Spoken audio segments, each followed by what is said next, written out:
Louis Torino was 45 years old and worked as a financial advisor. He was very good at his job, known for being meticulous and charming. Louis lived in Providence, Rhode Island, with his wife, Sarah Torino, who was 44 years old. Sarah was an elementary school teacher, loved by her students and fellow teachers for her caring and kind personality. The Torinos were well known in their neighborhood and often hosted social gatherings. Louis and Sarah were a loving couple, and their friends admired how close they were. They had 2 children, including their 18-year-old daughter, Bethl Torino. Bethl was a smart and independent college student studying psychology at a local community college. She was very close to her parents and spent a lot of time with them. The Torinos had recently decided to try something new in their marriage.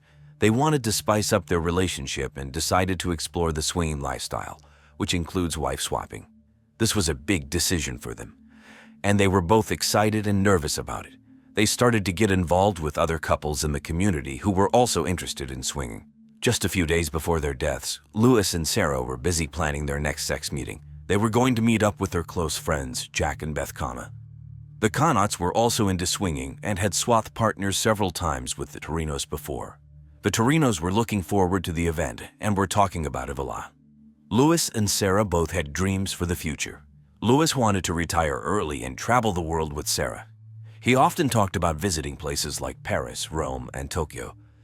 Sarah dreamed of writing the children's book one day that would tell kids in a child-appropriate way of the swinging lifestyle. She loved working with kids and wanted to continue teaching for a few more years before focusing on her writing. In the days leading up to their tragic deaths, the Torinos were happy and full of life. They were excited about their new lifestyle and the upcoming gathering with the Connaughts. They spent time together, talking about their dreams and plans for the future. Louis and Sarah were a couple who loved life and each other, but their story took a dark turn that no one could have predicted.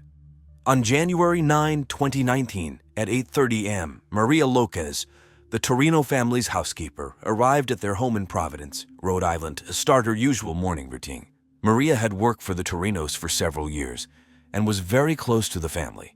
She greeted their cat, Marco Stefanovic, at the door as usual and began tidying up the living room. As Maria made her way upstairs to clean the bedrooms, she noticed something unusual. The door to Louis and Sarah's bedroom was slightly ajar, which was not typical. Feeling a bit uneasy, she knocked gently and called out their names. There was no response. Maria pushed the door open and was met with a horrifying sight. Louis and Sarah Torino were lying naked on their bed, brutally stabbed to death. Their faces were mutilated beyond recognition, and the sheets were soaked in blood. Maria gasped in shock and stumbled back, her heart racing. She quickly pulled out her cell phone and dialed 911, her hands trembling. The 911 operator answered, and Maria struggled to find her voice. "Help, please. They is dead. Hay mucho sangre," she cried. The operator tried to calm her down and asked for the address. Maria gave the address and explained that the victims were her employers, Louis and Sarah Torino. While waiting for the police to arrive, Maria ran downstairs and out of the house, unable to bear the sight of the crime scene. She stood in the driveway, shaking and crying. Neighbors, seeing her distress, came over to ask what was wrong, and she told them about the horrible discovery. At 8:45 a.m., the first police officers arrived at the Torino residence. They quickly secured the scene and began their investigation. They spoke with Maria, who was still visibly shaken. She described finding the bodies and her immediate reaction. They gently reassured her and thanked her for her help. The police then escorted Maria to a neighbor's house to rest and recover from the shock. The news of the murder spread quickly. Local media outlets, including the Providence Journal and TV stations like .imb and NBC 10, covered the story extensively. People in the community were horrified, saddened, and mystified by the tragic deaths of Louis and Sarah Torino. On January 9, 2019, at 8:45 a.m., the Providence police arrived at the Torino residence. The first responders quickly secured the area and called in the detectives. Detective Mark Simmons and his partner, Detective Lisa Chen, were on the scene within minutes. They were known for their dedication and thorough approach to solving crimes. The detectives entered the house and were immediately struck by the gruesome scene in the bedroom. Louis and Sarah Torino lay naked on the bed, their bodies brutally stabbed and their faces mutilated beyond recognition. Blood was everywhere, on the bed, the walls, and the floor. It was clear that this was a crime of extreme passion and rage. Detective Simmons, a tall man with a calm demeanor, took charge of the investigation. He ordered the forensic team to start collecting evidence. Detective Chen, known for her keen eye for detail, began photographing the crime scene from every angle. The room was chaotic, with signs of a violent struggle. The detectives carefully examined the area around the bed. They found the murder weapon, a bloody kitchen knife, on the floor near Louis' side of the bed.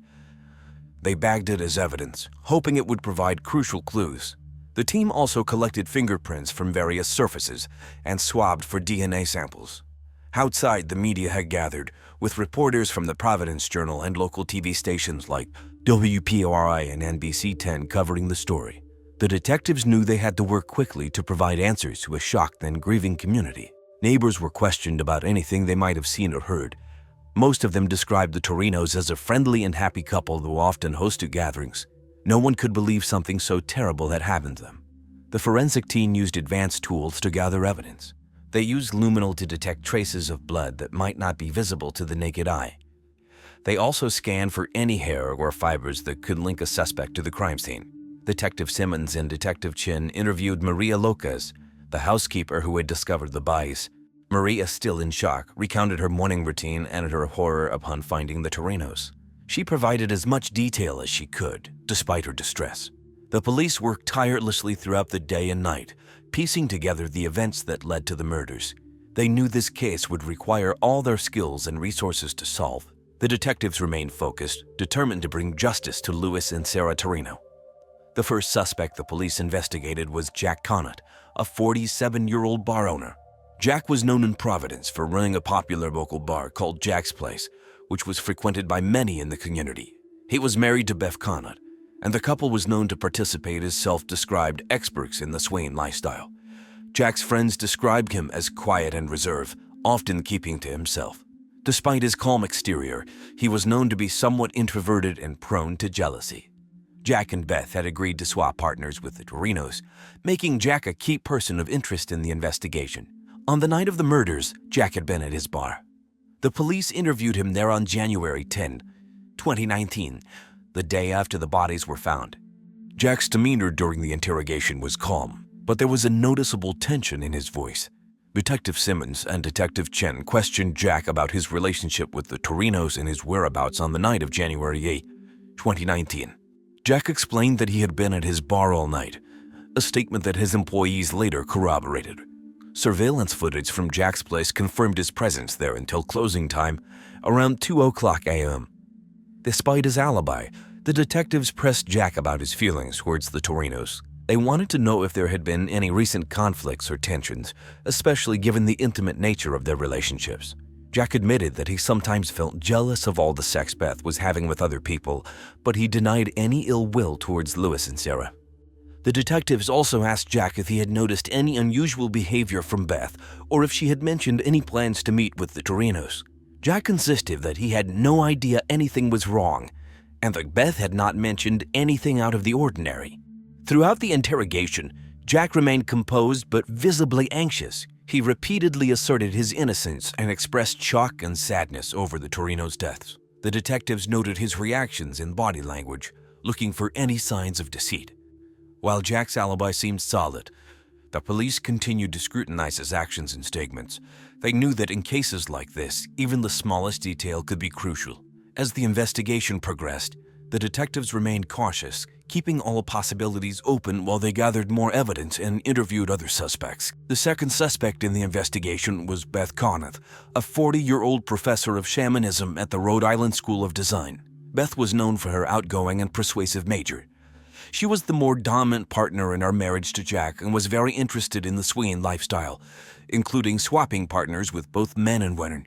Beth was often the life of the party, charismatic and charming, but she also had a powerful and controlling nature which had caused tension in our marriage.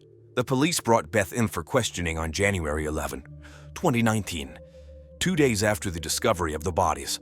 Detective Simmons and Detective Chin led the interrogation, asking Beth about her relationship with the Torinos and her activities on the night of the murders. Beth admitted that she and Jack had an open relationship and had swapped partners with the Torinos several times.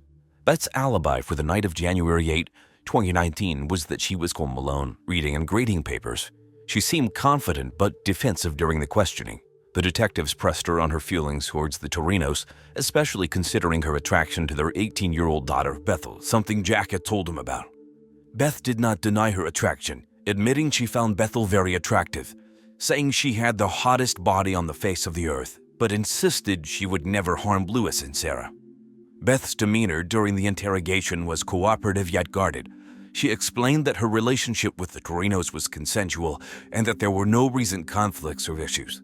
Despite her confident front, the detectives noticed moments of nervousness, particularly when discussing her attraction to Bethl. The detectives also asked about any tensions or problems in her marriage with Jack.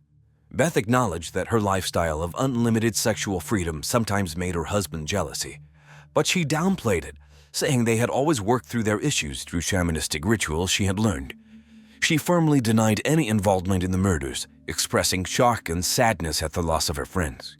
Throughout the interrogation, Beth maintained her innocence, but the detectives remained skeptical. Her alibi was weak, with no witnesses to confirm her whereabouts on the night of the murders. The police continued to gather evidence and scrutinize her statements, knowing that her strong personality and complex relationships could be key to understanding the motive behind the crime. As the investigation progressed, Beth's role in the case remained a critical focus. The detectives knew they needed more evidence to determine her involvement and continued to delve into her past and her interactions with the Torinos, hoping to uncover the truth. The third suspect in the investigation was Bethl Torino, the 18-year-old daughter of Lewis and Sarah Torino. Bethl was a college student majoring in psychology at a local community college. She was known to be intelligent and independent, and she had always been very close to her parents. However, she had become increasingly disturbed by their growing interest in the swinging lifestyle. The police brought Bethl in for questioning on January 12, 2019. Detective Simmons and Detective Chin led the interrogation, asking Bethl about her relationship with her parents and her feelings about their new lifestyle. Bethl explained that she had initially tried to be supportive, but she had become horrified when her parents expressed interest in involving her to please Beth Conant, who was sexually attracted to her. Bethel's demeanor during the questioning was a mix of anger and sadness. She spoke about feeling betrayed and dehumanized by her parents' intentions, even showing the police a spreadsheet her father had made to show her ways to sexually satisfy Beth during their planned encounter. She admitted to having arguments with them about their lifestyle, but she firmly denied any involvement in their deaths. The detectives noted her emotional responses, seeing the young woman who was deeply hurt by her parents' actions. The detectives also questioned Bethl about her whereabouts on the night of January 8, 2019. Bethl stated that she had been studying at the local library until it closed at 10:00 p.m., after which she went home and went to bed. Her alibi was partially confirmed by library staff, who remembered seeing her there, but there were no witnesses to verify her activities after she left. As the interrogation continued, the detectives probed Bethel's relationships with the Conants. Bethl expressed strong dislike for Beth Conant, describing her as manipulative and overbearing. She recounted a recent incident where Beth had walked in on her in the bathroom and started taking off her clothes, asking her, "Am I beautiful enough for you?" Something which Bethl felt very uncomfortable and angry. Bethel's emotions ran high during the questioning, but she consistently maintained her innocence. She spoke about her dreams of becoming a psychologist and helping others, a stark contrast to the violent crime she was being questioned about. Despite her strong denials, the detectives remained cautious, knowing that strong emotions and family tensions could be a powerful motive.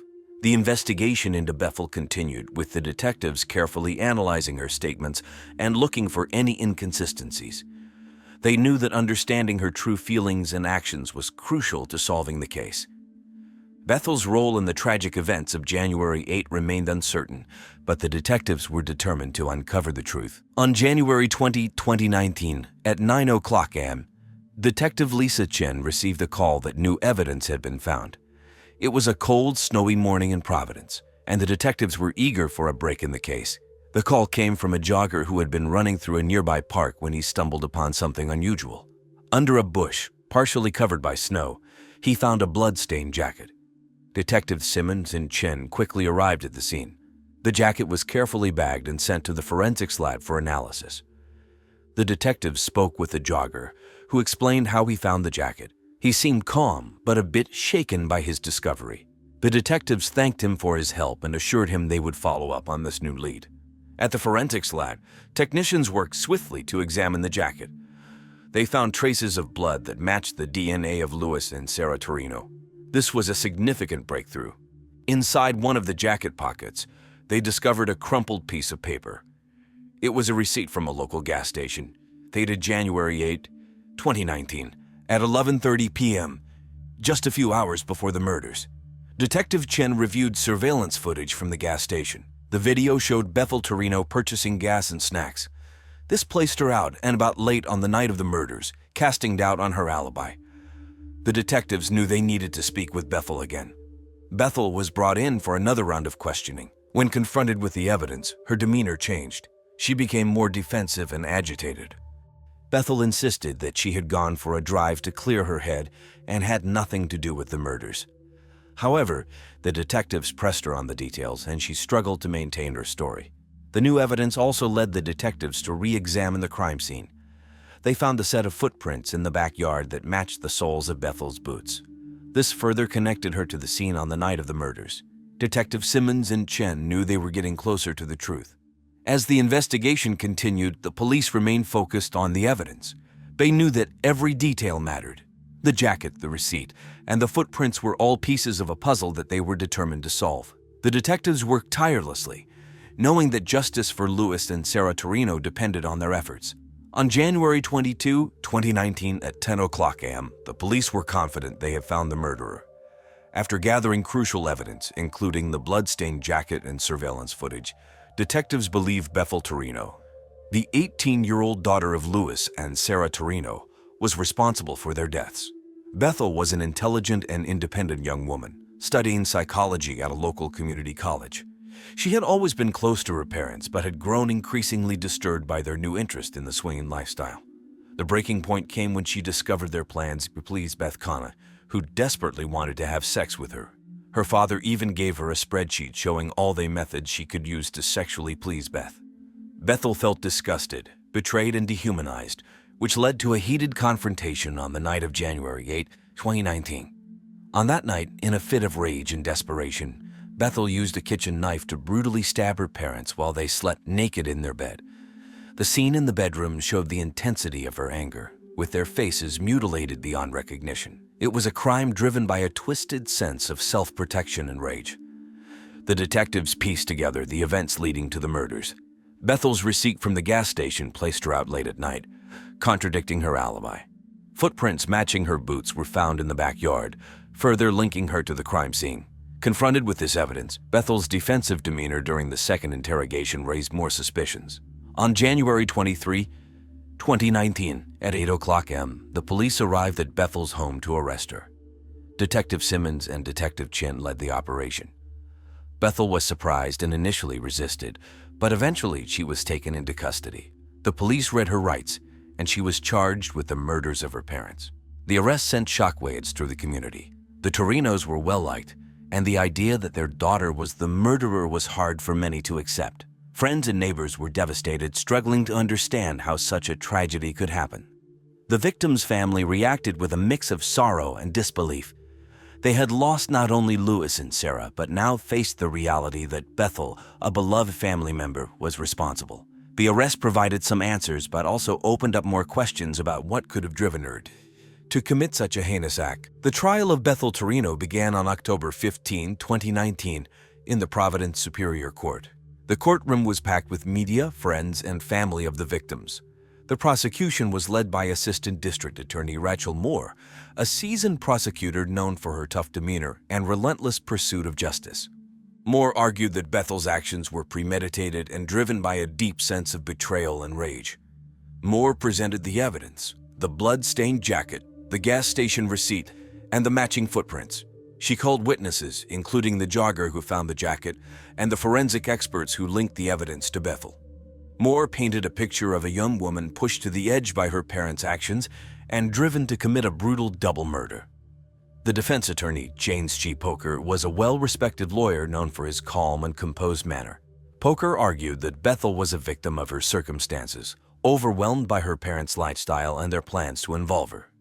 He claimed that Bethl acted in a moment of temporary insanity, unable to control her actions due to extreme emotional distress. During the trial, Bethel's demeanor was somber and tearful. She showed remorse and expressed her love for her parents, saying she never meant to harm them. Her emotional testimony moved some in the courtroom, including her remaining family members, who were visibly torn between their love for Bethl and their grief for Louis and Sarah. The victim's family watched the trial with heavy hearts. They struggled with the conflicting emotions of losing loved ones and seeing another loved one on trial for the crime. The community also followed the trial closely, with many people discussing the case in local coffee shops and on social media. On November 5, 2019, the jury reached a verdict. Bethl Torino was found guilty of first-degree murder. The judge, known for his fairness, sentenced her to life in prison with the possibility of parole after 25 years. The sentencing brought a mix of reactions. Some felt that justice had been served, while others believed the sentence was too harsh, considering Bethel's emotional state at the time of the crime. The verdict and sentencing had a profound effect on everyone involved. The victim's family continued to mourn their loss while grappling with the reality of Bethel's punishment. Friends and neighbors tried to find closure in the wake of such a tragic and complicated case. After the trial, life in Providence changed for everyone involved in the Torino case. The community was still reeling from the tragic events and the shocking trial. Bethl Torino, now serving her life sentence at the Rhode Island Department of Corrections, faced a challenging reality. She was housed in the maximum security unit, where she would spend at least 25 years before being eligible for parole. In prison, Bethl struggled with the weight of her actions and the isolation from her former life. She attended counseling sessions and participated in educational programs to pass the time. Her case continued to be a topic of discussion among prison reform advocates and legal analysts. Jack Cunha, Beth's husband, tried to rebuild his life after the trial. He closed Jack's place, the bar he had owned for years, as it had become a painful reminder of the past. Jack moved away from Providence and divorced Beth, deciding to start over in a different city, seeking to escape the memories of the tragedy and focus on his own healing. Beth Cunha continued her life in Rhode Island, but her reputation was forever changed by the events. She remained in the public eye due to her connection to the case, but she distanced herself from the media and the community, trying to move forward while grappling with the impact of the murders. She also took up her dear friend and sexual partner's project of making a kid's book, eventually self-publishing the finished book. Manny the monkey swings from tree to tree to muted reception in 2023. Overall, the case of the Torino family left a deep scar on Providence. The tragedy and the subsequent trial were reminders of how complex and painful human relationships can be, and how even the closest family bonds can unravel in the face of intense emotions and misunderstandings. This tragic story serves as a stark reminder of how complex human relationships can lead to unforeseen and devastating consequences. Martha Umbrell was a 46-year-old woman who lived in Franklin, Tennessee. She worked as a librarian at the local high school, Franklin High. Martha was well loved by students and teachers. She always had a warm smile and loved helping students find books that they would enjoy. Martha was passionate about reading and wanted everyone to love books as much as she did. Martha also enjoyed gardening. On weekends, she spent hours tending to her flower beds. Her garden was full of colorful flowers that brightened up her home. Besides books and gardening, Martha's greatest love was her family. She had 3 children, 17-year-old Jace, and 8-year-old twins named Cricket and Boost. Martha was a devoted mother who always put her children first. She made sure they had everything they needed and often helped them with their homework. Martha's husband, Thomas J. Umbrell, was an insurance agent. Though Thomas was often busy with work, he and Martha always made time for family. They often had family dinners and loved watching movies together. In May 2005, Martha was busy planning a summer vacation for her family. They talked about visiting Disney World, which made the kids very excited. At Franklin High School, Martha was preparing for the end of the school year. She helped students return their books and talked to them about summer reading plans. Martha organized a book fair to encourage students to read over the summer. Her colleagues admired her dedication and hard work.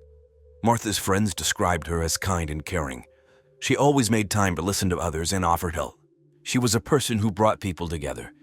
Her home was often a gathering place for friends and neighbors. Martha loved hosting barbecues and garden parties where she served homemade dishes and shared gardening tips. Just days before her death, Martha was happy and excited about the future. She talked about planting new flowers in her garden and planning her family's trip to Disney World in the summer. Her tragic death shocked everyone who knew her, leaving a void in the community that loved her so much. On May 18, 2005, the weather in Franklin, Tennessee was clear and cool, the perfect weather for some time outdoors. Around 7:30 a.m., Thomas J. Umbrell, Martha's husband, reported her missing. Martha had not come home from work the previous day. Thomas was worried because it was not like her to disappear without saying anything. Later that afternoon, Ryan Jenkins, a local hiker, decided to take a walk in the nearby park, Franklin Park. It was a popular spot for people to enjoy nature, with many trails and picnic areas. As Ryan was walking along a secluded trail, he noticed something unusual. He saw a shape lying in the bushes off the path. Curious and a bit worried, he went closer to see what it was. To his horror, Ryan realized it was a naked woman's body.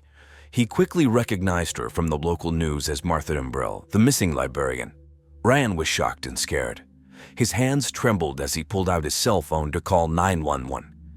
He told the operator what he had found and waited there, trying to stay calm until the police arrived. The community was shocked by the news of Martha's death. It was reported on local TV channels like WKRN and in newspapers like the Tennessean. People were scared and heartbroken, as Martha was a well-loved member of the community. As the news spread, more details emerged about the investigation, but the exact cause of Martha's death remained unclear at that point. Everyone waited anxiously for more information from the police. When the police arrived at the crime scene in Franklin Park, it was around 2:00 p.m. on May 18, 2005. Detective Sarah Owens and Officer Mark Davis, known for their careful and thorough work, led the investigation. They carefully approached the area where naked Martha's body was found. The scene was incredibly disturbing. Martha's body showed signs of a violent attack. Detective Owens noted the blood around Martha's body and the severe injuries. It was clear that she had been beaten with a blunt object. Parts of her body were also missing, which was strange and alarming. The officers initially thought she might have been attacked by a wild animal after her death. Ryan Jenkins, a hiker who found Martha, was visibly shaken. He told the police everything he had seen and done since discovering the body. The police thanked him for his help and assured him they would find out what happened. Detective Owens and Officer Davis quickly secured the area to make sure no evidence was disturbed. They called in a team of forensic experts to help gather clues. The experts used tools like cameras to take detailed photos of the scene and special kits to collect samples of blood and other possible evidence. They wore gloves to avoid contaminating anything. The police worked carefully to understand what had happened. They found sleeping pills in Martha's system, indicating she had been drugged before being attacked. This discovery was made by the medical examiner, Dr. Linda Bastardi, who performed an autopsy on Martha's body. Dr. Bastardi was an experienced medical examiner known for her precise work. As they searched the area, the police found a baseball bat with blood on it, hidden under some bushes nearby. This was likely the weapon used to attack Martha. They collected fingerprints and any other DNA they could find on the bat. The scene was very bloody, suggesting a violent struggle. Detective Owens interviewed people in the park and nearby areas to see if anyone had seen or heard anything unusual. A few witnesses reported hearing strange noises late in the evening, but didn't think much of it at the time. These small pieces of information were added to the growing file on the case. The local news, including TV stations like WKRN and newspapers like the Tennessean, reported on the case extensively. People in Franklin were freaked out of their minds. Many couldn't believe such a horrific crime had happened in their peaceful town. Detective Owens assured the public that they were doing everything they could to find out who was responsible for Martha's death. As the investigation continued, the police knew they had to act quickly to solve this terrible crime and bring justice for Martha and her family. The first suspect the police investigated was Thomas J. Umbrell, Martha's 61-year-old husband. Thomas worked as an insurance agent and was known for being a devoted husband and father. However, recently he had been showing signs of stress due to financial troubles. Thomas was the one who reported Martha missing when she didn't return home from work. Detective Sarah Owens and Officer Mark Davis brought Thomas in for questioning at the Franklin Police Department. The interview room was small and quiet, with just a table and a few chairs. Thomas looked visibly upset and tired. Detective Owens started by asking him to recount the events of the day Martha went missing. Thomas explained that he last saw Martha when she left for work in the morning. He said he became worried when she didn't come home by dinner time. He tried calling her cell phone, but there was no answer. He called some of her friends and coworkers, but no one had seen her. Finally, he called the police early the next morning. The police asked Thomas about their financial situation, noting the recent stress he had been under. Thomas admitted they were having money problems, but he insisted he would never hurt Martha. He spoke about their plans for a family vacation to Disney World, America's #1 destination for families, and how they were looking forward to spending time together. Thomas's emotional state was evident throughout the interrogation. He was cooperative and answered all questions, but he was also clearly distraught. The police asked if there were any problems in their marriage or if Martha had any enemies. Thomas said their marriage was strong and that they frequently had sex with each other, and he couldn't think of anyone who would want to hurt her. The police also searched Thomas' office and car for any signs of involvement in Martha's death. They didn't find anything suspicious. His coworkers described him as a hardworking and honest man, but they had noticed he seemed more stressed than usual lately. Thomas' alibi checked out. He was seen by neighbors at home during the time Martha went missing, and his phone records showed he made calls to friends and family looking for her. While the financial troubles could have been a possible motive, there was no solid evidence linking him to the crime. As the investigation continued, Thomas remained a person of interest, but the police needed more evidence to determine his involvement. The search for Martha's killer continued as the police looked into other potential suspects. The second suspect the police investigated was Samantha Riley, a 27-year-old coworker of Martha's at Franklin High School. Samantha was known for her strong-willed and outspoken personality. Martha had been seen arguing with her a few days before her disappearance, which led to speculation about a possible motive. Detective Sarah Owens and Officer Mark Davis brought Samantha in for questioning at the Franklin Police Department. Samantha arrived looking nervous but determined. The interview room was the same small, quiet space where they had interviewed Thomas. Detective Owens began by asking Samantha about her relationship with Martha. Samantha explained that she and Martha had worked together in the school library for several years. They usually got along well enough, but recently things had gotten tense. Samantha claimed that Martha had started to sexually harass her, making lewd comments and touching her inappropriately, and that she was scared she might lose her job as she reported it. She insisted that their argument was about this harassment. When asked where she was on the day Martha went missing, Samantha said she had gone home after work and stayed there. She lived alone in a small apartment nearby. The police checked her alibi, but of course, no one could confirm that she was home that evening. Detective Owens asked Samantha if she had any involvement in Martha's death. Samantha became defensive and emotional, firmly denying any wrongdoing. She said she was upset about the harassment but would never harm Martha. Samantha's reaction was a mix of anger and fear. She felt like she was being unfairly accused because of the harassment she experienced. The police also searched Samantha's apartment for any signs of involvement in a crime.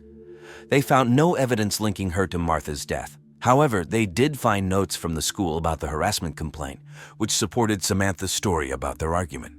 Samantha's coworkers were interviewed as well. Some mentioned that she and Martha, known for her earthy sense of humor, had been make more off-color comments more frequently, but none believed Samantha was capable of such violence. They described her as a passionate but kind person who often stood up for herself and others.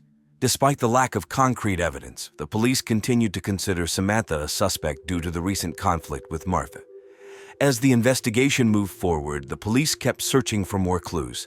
Samantha's case was still open, but without solid evidence, the police needed to look at other potential suspects to solve the mystery of Martha's tragic death. On May 21, 2005, the weather in Franklin, Tennessee was warm and sunny.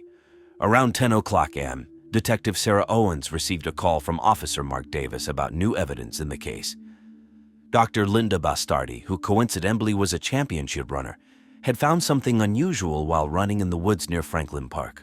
She often ran in the mornings and knew the area well. Linda had spotted a torn piece of clothing and a small metal box hidden under some leaves. She immediately called the police, remembering Martha Umbrell's murder. Detective Owens and Officer Davis quickly went to the scene. They thanked her for her help and began examining the new evidence. The torn piece of clothing matched the outfit Martha had been seen wearing on the day she disappeared. Inside the metal box, they found several handwritten notes and some strange drawings. The notes seemed to be written by someone in distress. They mentioned feeling trapped and wanting to escape. The drawings were dark and disturbing, showing violent scenes and strange symbols. Detective Owens carefully bagged the evidence and took it back to the police station for further analysis. They brought in a handwriting expert to compare the notes with samples of writing from people close to the case. The expert concluded that the notes were written by Jace Umbrell, Martha's 17-year-old son. This discovery was significant.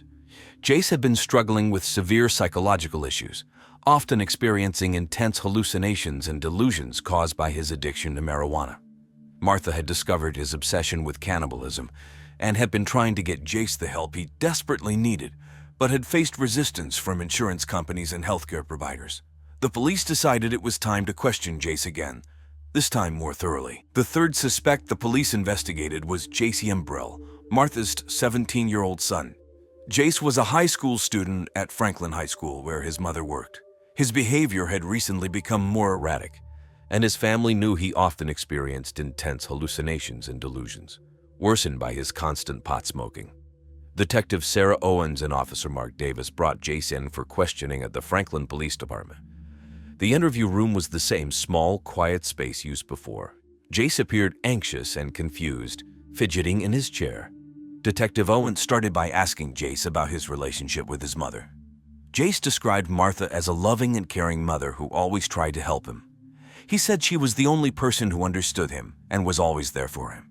However, he also mentioned feeling a lot of pressure and stress from trying to meet her expectations and his own mental health struggles. When asked about the day his mother went missing, Jace's answers were scattered and inconsistent. He mentioned spending the day at home smoking marijuana and playing video games. The police found his alibi weak and unconvincing. They decided to press further, asking about his recent internet activity. Jace admitted to being part of an online community that discussed cannibalism and other dark topics. He said he was drawn to these discussions because they made him feel understood and provided a sense of belonging. Jace's behavior during the interrogation was erratic. At times he seemed calm and detached. Other times he was visibly agitated and upset. The police also searched Jace's room for more evidence. They found disturbing drawings and notes similar to those discovered earlier.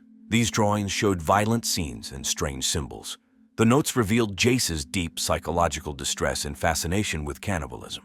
Among his belongings, they also found a blood-stained baseball bat, which matched the weapon used in Martha's murder. Detective Owens asked Jace directly about his involvement in his mother's death.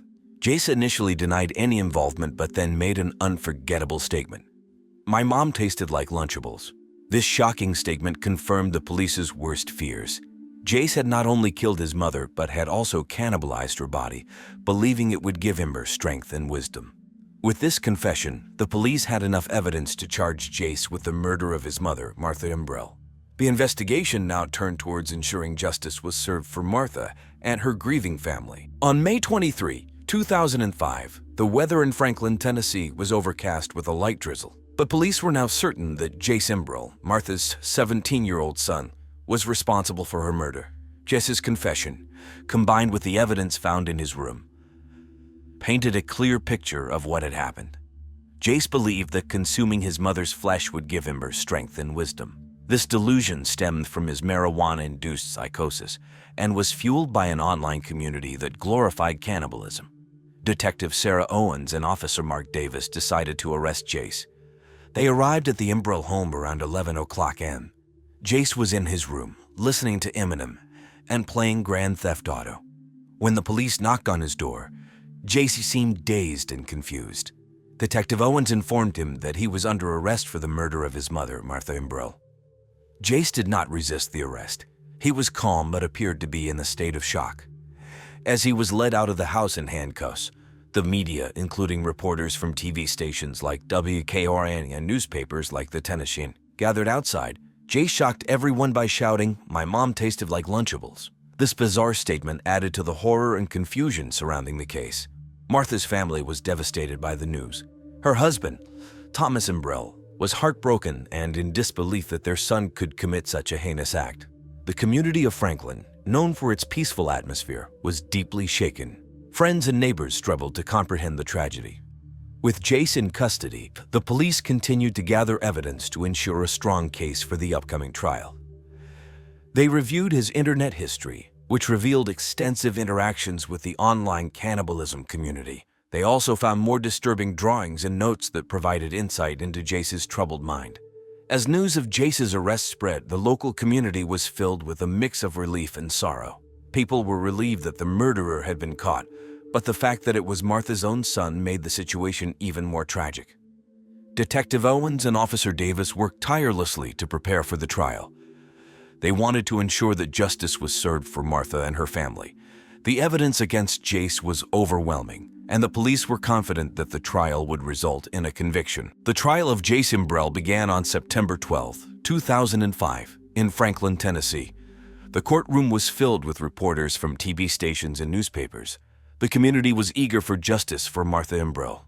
The prosecutor, Alan Matthews, was a 45-year-old attorney known for his sharp mind and dedication to justice. He presented the case against Jace, detailing the gruesome evidence and Jace's confession. Matthews argued that Jace, influenced by his severe mental illness and the online cannibalism community, had brutally murdered his mother. He emphasized the premeditation and the horrific nature of the crime, pushing for the maximum penalty. The defense attorney, Rachel Breezy-Kelly, a 38-year-old lawyer with a calm demeanor and strong reputation for defending troubled youths, represented Jace. She argued that Jace's actions were a result of his severe mental illness and marijuana-induced psychosis. Breezy-Kelly emphasized that Jace needed psychiatric help, not a harsh prison sentence. She presented evidence of Jace's long history of mental health issues and his mother's efforts to get in treatment, which were hindered by insurance companies and healthcare providers. The jury deliberated for 3 days before returning with a verdict. On September 15, 2005, they found Jace Umbrell guilty of first-degree murder. The judge, mindful of Jace's mental health issues, sentenced him to life in prison with the possibility of parole after 25 years, also mandating psychiatric treatment. The verdict brought mixed reactions. Alan Matthews, the prosecutor, felt justice had been served, ensuring that Jace would be held accountable for his actions. Rachel Breezy-Kelly, the defense attorney, expressed relief that Jace would receive psychiatric help, but she had hoped for a lighter sentence. Martha's family was devastated but relieved that the trial was over. Thomas, Jess's father, struggled with the outcome, torn between the love for his son and the horror of losing his wife in such a brutal manner. Friends and neighbors felt the sentence was fair, balancing justice for Martha and the need for Jace to receive treatment. The trial's conclusion left the community in Franklin trying to heal. The media coverage had been extensive, and many hoped that the case would bring attention to the challenges families face when seeking mental health treatment. The Umbrell family, supported by the community, began the long process of moving forward, honoring Martha's memory and coping with the tragic loss. After the trial of Jace Umbrell, life in Franklin, Tennessee, slowly returned to normalcy. The Umbrell family, still reeling from the tragic loss of Martha, tried to piece their lives back together. Thomas Umbrell, Martha's husband, sought solace in his work as an insurance agent, finding distraction and purpose in helping his clients. Jace Umbrell, now serving his sentence at Riverbend Maximum Security Institution, received psychiatric treatment as part of his rehabilitation. His case brought attention to the gaps in mental health care, prompting discussions about improving access to treatment for those in need. As time passed, the wounds left by Martha's death began to heal, though the pain of her absence remained. The family found solace in memories of happier times, cherishing the moments they had shared together. Thomas focused on providing a stable and loving home for their surviving children, Cricket and Boost, who struggled to understand the loss of their mother. In the years following Martha's death, the Umbrell family found moments of peace and healing amidst the pain. They honored Martha's memory through acts of kindness and service, keeping her spirit alive in their hearts. The community of Franklin continued to offer support, standing together in solidarity against the darkness that had touched their lives. Bobby Nurtak, aged 52, was an ambitious and driven real estate developer. Known for his charismatic personality and charming demeanor, he built a successful career constructing McMansions in the desert north of Los Angeles. Bobby's life was filled with contradictions. On one hand, he was a successful businessman, admired by many for his achievements. On the other hand, he was a lonely soul, seeking solace in the vast desert landscape that surrounded his property. Despite his many professional accomplishments, Bobby's personal life was marked by tumultuous relationships and betrayals. Living like a recluse in his multi-million-dollar ranch, Bobby yearned for stability and genuine connections. He often sought solace in the vast expanse of the Mojave Desert, finding peace in the solitude it offered. His sprawling estate, nestled amidst the arid landscape, was a testament to his wealth and influence. In November of 2002, Bobby's life took a tragic turn. Rumors swirled in the tight-knit community of Lancaster, with whispers of infidelity, financial troubles, and resentful business partners. Bobby's relationships were a constant source of turmoil. He and his ex-wife, Eliza, had just finished their bitter divorce proceedings. The local newspaper, the Lancaster Gazette, published a series of articles highlighting his rise to prominence and the controversies that surrounded him. We will dive deeper into the events leading up to Bobby's murder, exploring the motives and suspects involved. Stay tuned as we uncover the truth behind this tragic crime.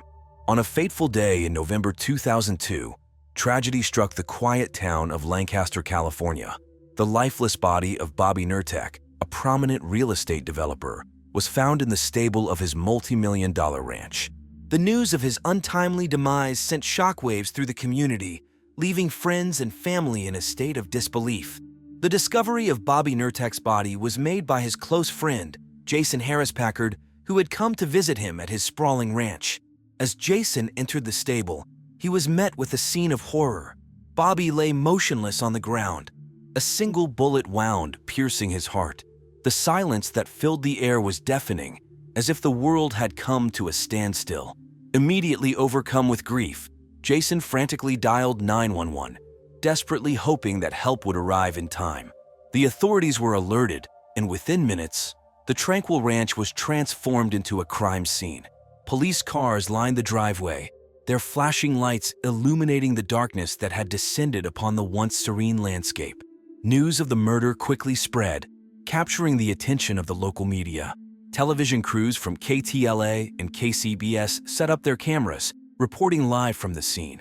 As investigators meticulously combed through the evidence, the community was left grappling with shock and fear.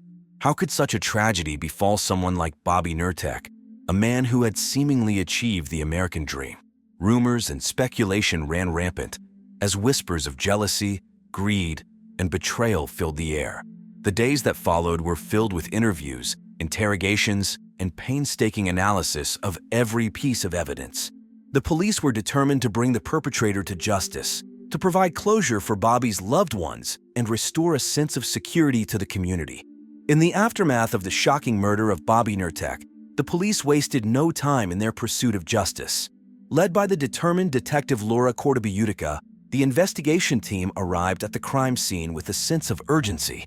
The once pristine and sprawling ranch, nestled in the desert north of Los Angeles, now stood as a haunting backdrop to the heinous crime that had taken place. As the investigators entered the property, they were met with a scene of devastation and despair. Bloodstains, like dark and ominous brushstrokes, painted a grim picture of the violence that had unfolded. Each droplet of blood told a story of the struggle that Bobby Nurtek had endured in his final moments. The investigators meticulously documented every detail, ensuring that no piece of evidence went unnoticed. The police team methodically combed through the ranch, searching for any clues that could lead them to the identity of the killer. They carefully examined every room, every nook and cranny, in their quest for the truth. The air was thick with tension as they meticulously collected fingerprints, DNA samples, and any other potential evidence that could help solve the case. Outside the ranch, the investigators discovered a gun in a nearby gully. The weapon, a cold and deadly instrument, held the key to unlocking the mystery behind Bobby Nurtek's untimely demise. It was carefully bagged and tagged, ready to be sent to the forensic lab for analysis. As the investigation unfolded, the police reached out to the media for assistance. News outlets, such as the local Lancaster Gazette and the Los Angeles Times, reported on the case, urging anyone with information to come forward. The community was gripped with fear and curiosity, eager to see justice served for the beloved real estate developer. The investigation into the murder of Bobby Nurtek took a dramatic turn when the focus shifted to his ex-wife, Eliza Nurtek. Eliza, age 38, was a marketing consultant in the San Fernando Valley and had a history of manipulative behavior.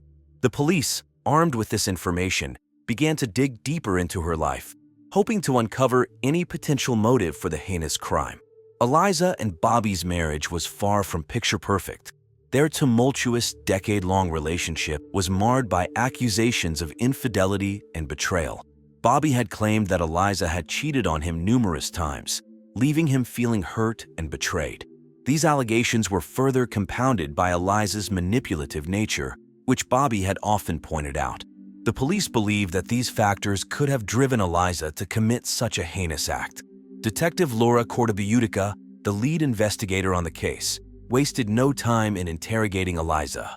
The questioning took place in a small, dimly lit room, with the tension palpable in the air. Eliza, dressed in a stylish pantsuit, maintained her composure as she vehemently denied any involvement in Bobby's murder. In an unexpected twist, Eliza retaliated by accusing Bobby of infidelity. She claimed that he had cheated on her multiple times with both men and women. These accusations added fuel to the already intense investigation, as the police now had to consider the possibility of a crime of passion. The media quickly caught wind of this sensational revelation, and blog posts by true crime fanatics began to speculate on the motives behind the murder. As the investigation continued, the police delved into Eliza's background. They discovered that she had a penchant for manipulation and had a reputation for being cunning. Eliza's clients, who had worked with her in the past, spoke of her ability to twist situations to her advantage and manipulate those around her. These insights into Eliza's character only deepened the suspicion surrounding her involvement in Bobby's murder. The investigation into the murder of Bobby Nurtek was far from over, and the police were determined to uncover the truth. As they sifted through the evidence and interviewed witnesses, they hoped to find the missing pieces that would lead them to the killer. The investigation into the murder of Bobby Nurtek took an unexpected turn when the police turned their attention to Jason Harris-Packard, Bobby's business partner and close friend. Jason, aged 48, was known for his ambitious nature and ruthless approach to business. He and Bobby had a complicated relationship, marked by both friendship and conflict. Jason's involvement in the murder investigation raised eyebrows due to his proximity to the victim. Rumors circulated that they were not only business partners, but also had a close personal relationship, so close that they even slept together in the same bed. Speculations about their alleged sexual involvement added another layer of complexity to the case. The police interrogated Jason, hoping to uncover any possible motive for his involvement in the crime. They questioned him about his financial disputes with Bobby and the nature of their relationship.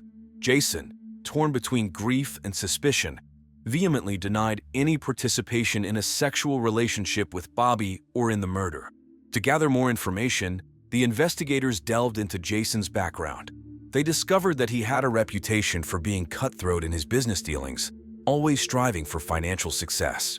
They also found evidence of previous clashes between Jason and Bobby over financial matters, further fueling their suspicions. The police meticulously examined Jason's alibi for the night of the murder. They interviewed his friends, colleagues, and neighbors, trying to establish his whereabouts.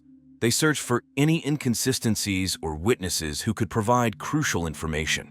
Despite the mounting evidence against Jason, the investigation remained ongoing. The police were determined to leave no stone unturned in their pursuit of the truth. They continued to gather witness statements, analyze forensic evidence, and explore alternative theories. In the riveting investigation into the murder of Bobby Nurtek, shocking revelations have come to light that expose a web of deceit and corruption. As the police delved deeper into his life, they uncovered a sinister truth about his real estate dealings and the subpar materials used in his McMansions. These revelations have sent shockwaves through the community of Lancaster, California, where the tragic events unfolded in November of 2002. During the investigation, a devastating incident occurred that shed light on the true nature of Bobby Nurtek's real estate empire. The McPherson family, residents of one of the subdivisions he built, tragically lost their lives when the walls of their home collapsed while they slept. This horrifying event prompted the police to dig deeper into Bobby's business practices and construction methods. It was soon revealed that Bobby's real estate dealings were far from legitimate. The investigation uncovered a trail of dirty money flowing through his business transactions, raising suspicions of money laundering. This shocking revelation left the community in disbelief, as Bobby had been seen as a successful and respected figure in the world of real estate. Furthermore, It was discovered that the McMansions Bobby constructed were built using substandard materials. The investigation revealed that corners had been cut, compromising the safety and integrity of these homes. The use of inferior materials put the lives of the residents at risk, as evidenced by the tragic fate of the McPherson family. The community was left reeling from the realization that their dream homes were built on a foundation of deception. As news of these revelations spread, media outlets picked up the story, further amplifying the shock and outrage. Headlines blared with phrases like, "Real estate tycoon's dark secrets exposed," and "Lancaster scandal rocks community." The scandal surrounding Bobby Nurtek's murder had transformed into a larger narrative of corruption and betrayal. The police, faced with this new evidence, expanded their investigation to include not only the murder, but also the financial crimes and building code violations committed by Bobby Nurtek. The community demanded justice for the lives lost and the deception that had been perpetrated on them. The investigation took an unexpected turn when the police uncovered the lifeless body of Lucy Colligard, Bobby Nurtek's girlfriend, in her small apartment in Lancaster, California. Lucy, a struggling actress with dreams of making it big in Hollywood, had a troubled past filled with failed relationships and a history of substance abuse. The police, led by Detective Laura Cordobiutica, immediately began piecing together the events leading up to Lucy's death. They meticulously combed through her apartment, searching for any clues that could shed light on what happened. The walls were adorned with posters of famous actors and actresses, a testament to Lucy's aspirations. In her bedroom, they found an open bottle of prescription pills and empty beer cans scattered on the floor. It was clear that Lucy had been struggling with her demons, seeking solace in substances that ultimately led to her demise. As the investigation continued, the police interviewed Lucy's friends and acquaintances, trying to unravel the complex web of relationships in her life. One friend, Delia Masterson, a fellow struggling actress, recalled a conversation she had with Lucy just days before her death. Lucy had confided in Delia about her tumultuous relationship with Bobby Nurtek, expressing her frustration and unhappiness. Delia mentioned that Lucy had been receiving threatening messages from an unknown person, adding to her already fragile state of mind. The police obtained Lucy's phone records and discovered a series of text messages from an unknown number. The messages were filled with threats and insults, further adding to the mystery surrounding her death. Detective Cordobiutica reached out to the phone company, hoping to trace the origin of the messages. As the investigation into Lucy Colligard's death continued, the police were faced with a myriad of possibilities. Was Lucy's death the result of her own demons and struggles with substance abuse? Or was there someone else involved, someone who had a motive to silence her forever? Only time would tell as Detective Cordobiutica and her team worked tirelessly to uncover the truth behind this tragic event. After weeks of tireless investigation, the truth behind the murder of Bobby Nurtek finally came to light. It was Eliza Nurtek, Bobby's ex-wife, who orchestrated a chilling plot to eliminate him and his allies. Motivated by a deep-seated anger and resentment towards Bobby, Eliza meticulously planned a murder that would ensure he paid for his past transgressions. The police, led by Detective Laura Cordobiutica, painstakingly pieced together the puzzle that revealed Eliza's sinister intentions. Through extensive interviews, forensic analysis, and the examination of various pieces of evidence, they were able to uncover the truth. Eliza's motive for the murder stemmed from Bobby's infidelity and betrayal during their tumultuous, decade-long marriage. She harbored a deep-seated anger towards him, feeling that he had cheated on her multiple times with both men and women. This betrayal fueled her desire for revenge, leading her down a dark and dangerous path. To carry out her plan, Eliza meticulously planned the murder, leaving no detail to chance.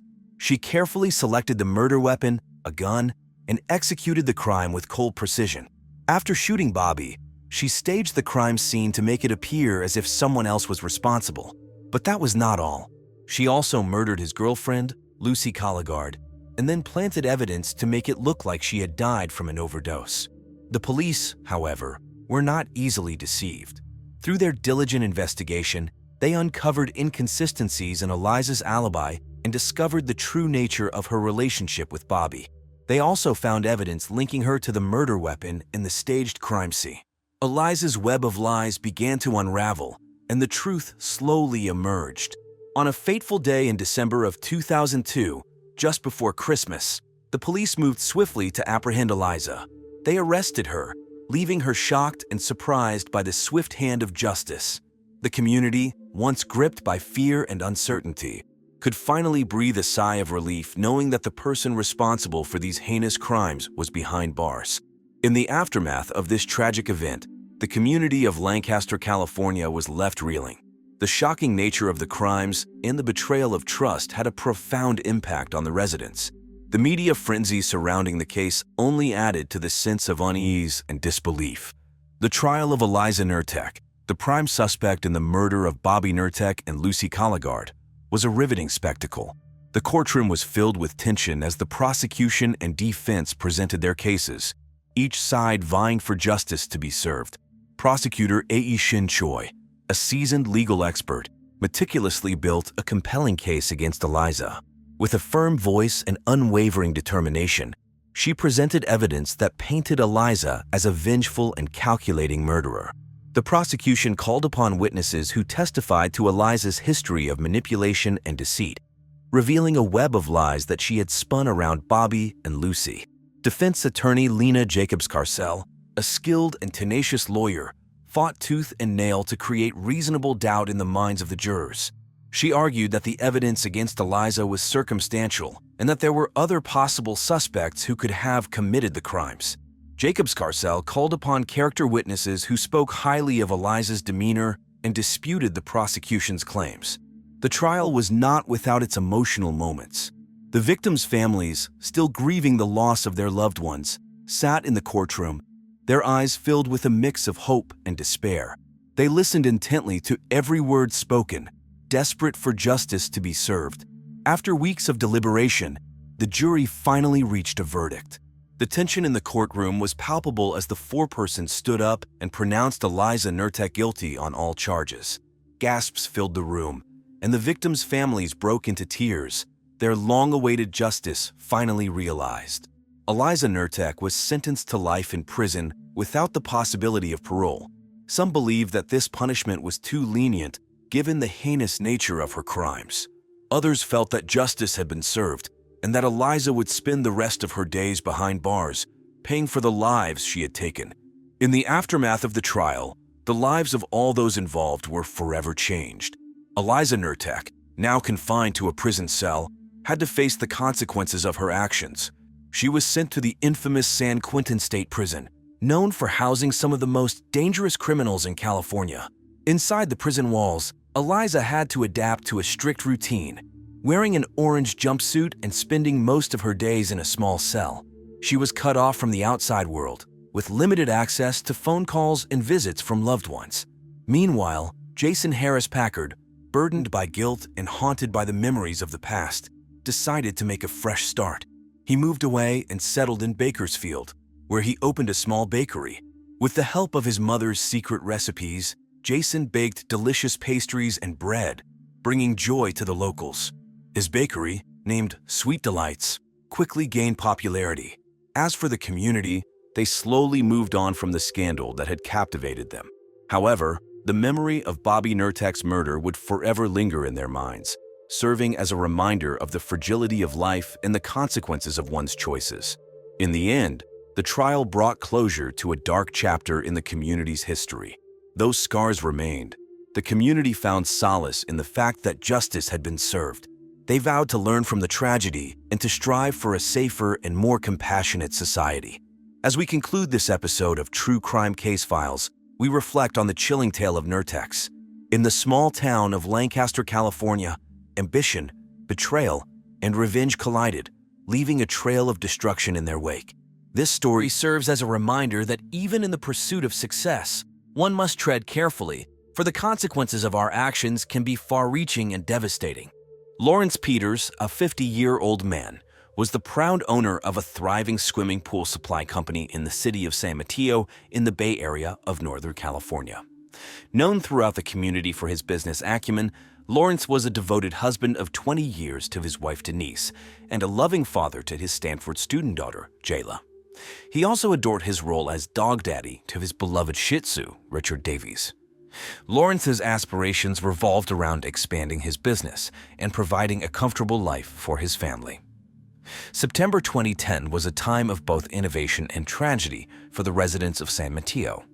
While Lawrence was planning to expand his business, the city was shaken by the San Bruno pipeline explosion, a disaster that gripped headlines and hearts alike.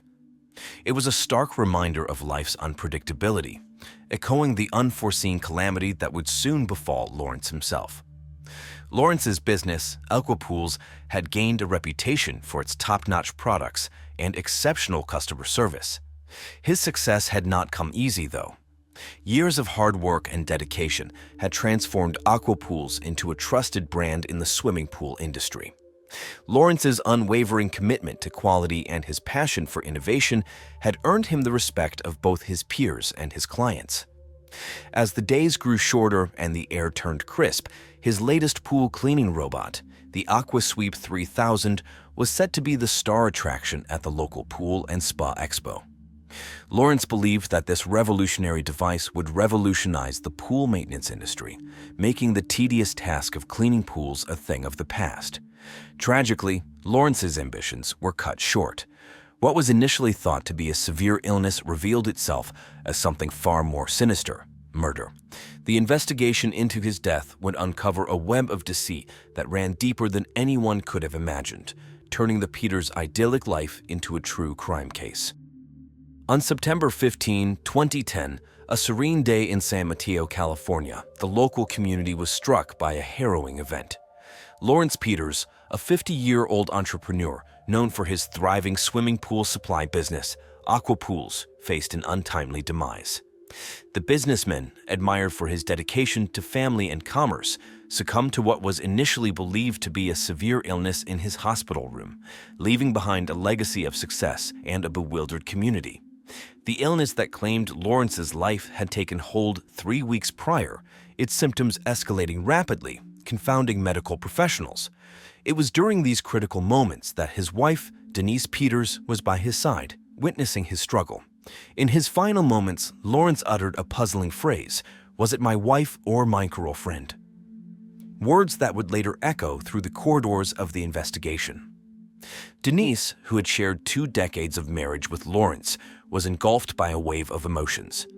Her reaction was a complex tapestry of shock, sorrow, and a hint of suspicion, reflecting the dual nature of her husband's last words. Despite the turmoil within, she promptly notified the hospital staff, clinging to a sliver of hope for Lawrence's survival. The news of Lawrence's passing reverberated beyond the confines of the hospital. In a town still reeling from the recent San Bruno pipeline explosion, this personal tragedy added to the collective sense of loss. The incident, which had dominated headlines just days earlier, now shared space with the mysterious circumstances surrounding Lawrence's death. As the investigation unfolded, it became apparent that Lawrence's demise was not a mere twist of fate, but the result of foul play. The community, which had once seen Lawrence as a pillar of entrepreneurial spirit, now grappled with the grim reality that his life had been deliberately cut short. In the backdrop of this personal tragedy, the world continued to turn, a stark contrast to the somber mood that had settled over San Mateo. The case of Lawrence Peters, a man who had aspired to elevate his business to the heights of such household names, had instead become a subject of true crime lore, leaving behind a family, a pet, and a tale of intrigue that would captivate and confound all who heard it. The investigation into the death of Lawrence Peters, a prominent businessman, began in earnest on September 15, 2010. Detectives O'Reilly and Ying arrived at the San Mateo Hospital, where Lawrence had breathed his last. The room, a sterile environment typical of medical facilities, showed no immediate signs of criminal activity. Yet the detectives were not convinced this was a natural death. As they combed through the room, the detectives took note of every detail: the IV stand, the beeping monitors now silent, and the personal effects that seemed untouched.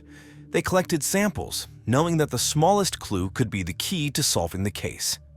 The initial medical reports were vague, but toxicology would later confirm their suspicions. Lawrence had been poisoned. The question of who could commit such a heinous act loomed large. Lawrence was a well-respected figure, his company Aqua Dynamics a known name in the South Bay area. He was a family man with a wife and a daughter, and even his pet Shih Tzu, Richard Davies, who was a beloved fixture in his life. Detectives O'Reilly and Ying faced a daunting task. They needed to piece together Lawrence's final weeks, scrutinize his personal and professional relationships, and construct a timeline that could lead them to the perpetrator. The community watched, waited, and wondered who among them could be responsible for such a betrayal. As the investigation unfolded, the detectives would find themselves delving into a complex web of deceit, where business rivalries and personal vendettas blurred the lines between friend and foe. The case of Lawrence Peters was not just a local crime story. It was a narrative that would capture the attention of true crime enthusiasts. In Lawrence Peters' murder, all eyes turned to his wife, Denise Peters, as the prime suspect. At the age of 52, Denise managed a vegan bookstore in downtown San Mateo, California. She was not just Lawrence's wife, but as a published author of a popular young adult sci-fi novel, Althea and the Federation of Light, Denise was a figure of cultural significance in her own right. The police interrogated Denise with a sense of urgency, trying to uncover any possible motive for the murder. As they delved into her background, they discovered that Denise and Lawrence had been married for 20 years, seemingly living a life of wedded bliss. However, beneath the surface, there were whispers of marital discord. According to the American Center for Family Relationships, 85% of married Americans have cheated on their spouse, and Denise was no different. They discovered that Denise had been having an affair with a local businessman, Jamie Trevelyan. Jamie, an 85-year-old entrepreneur who owned a chain of successful coffee shops in the Bay Area, was known for his charismatic personality and connections within the community. The police believed that this affair could be the key to understanding the motive behind Lawrence's murder. As the investigation unfolded, the detectives uncovered a series of sexually explicit text messages exchanged between Denise and Jamie during the weeks leading up to Lawrence's death. These messages hinted at a strained relationship between Denise and her husband, with discussions about leaving Lawrence and starting a new life together. The detectives also discovered that Denise had taken out a life insurance policy on Lawrence just a few months before his death, raising further suspicions. To gather more evidence, the police interviewed friends, family, and employees of both Denise and Lawrence. They discovered that Lawrence had found out about the affair before his illness and confronted Denise about it. This revelation had caused significant tension in their marriage, leading many to believe that Denise had a motive to eliminate Lawrence. As the investigation continued, the police sought to corroborate Denise's alibi during the time of Lawrence's death. They reviewed surveillance footage from the hospital and interviewed hospital staff who had interacted with Denise during that period. However, there were no solid leads or evidence to conclusively prove or disprove her involvement in the crime. As the detectives delved deeper, they considered every possibility. Was a crime of passion a result of a love triangle hinted at by Lawrence's cryptic last words? Or was it a calculated move to gain control of Lawrence's successful business, Aqua Dynamics? The answers were not forthcoming. As the investigation into the shocking murder of Lawrence Peters unfolded, another suspect emerged from the shadows. Dr. Francesca Luadti, a 39-year-old doctor at the hospital where Lawrence had met his untimely demise, became the focus of intense scrutiny. The revelation that Dr. Luadti was Lawrence's secret girlfriend sent shockwaves through the community and added a new layer of complexity to the case. Dr. Luadti was a respected physician, known for her dedication and expertise in the field of internal medicine. She had been working at San Mateo Hospital for 5 years, earning the trust and admiration of her colleagues. Friends and coworkers described her as intelligent, hardworking, and compassionate. However, beneath the surface, a web of secrets was about to unravel. The police wasted no time in bringing Dr. Luadti in for questioning. The interrogation room was tense as detectives O'Reilly and Ying delved into the doctor's personal life, searching for any possible motive for the murder. Dr. Luadti vehemently denied any involvement, her anger palpable as she defended her innocence. During the interrogation, it was revealed that Dr. Luadti and Lawrence had been involved in a clandestine sexual affair for over a year. Their relationship had blossomed in the shadows, hidden from prying eyes. The detectives probed deeper, trying to understand the dynamics of their secret romance.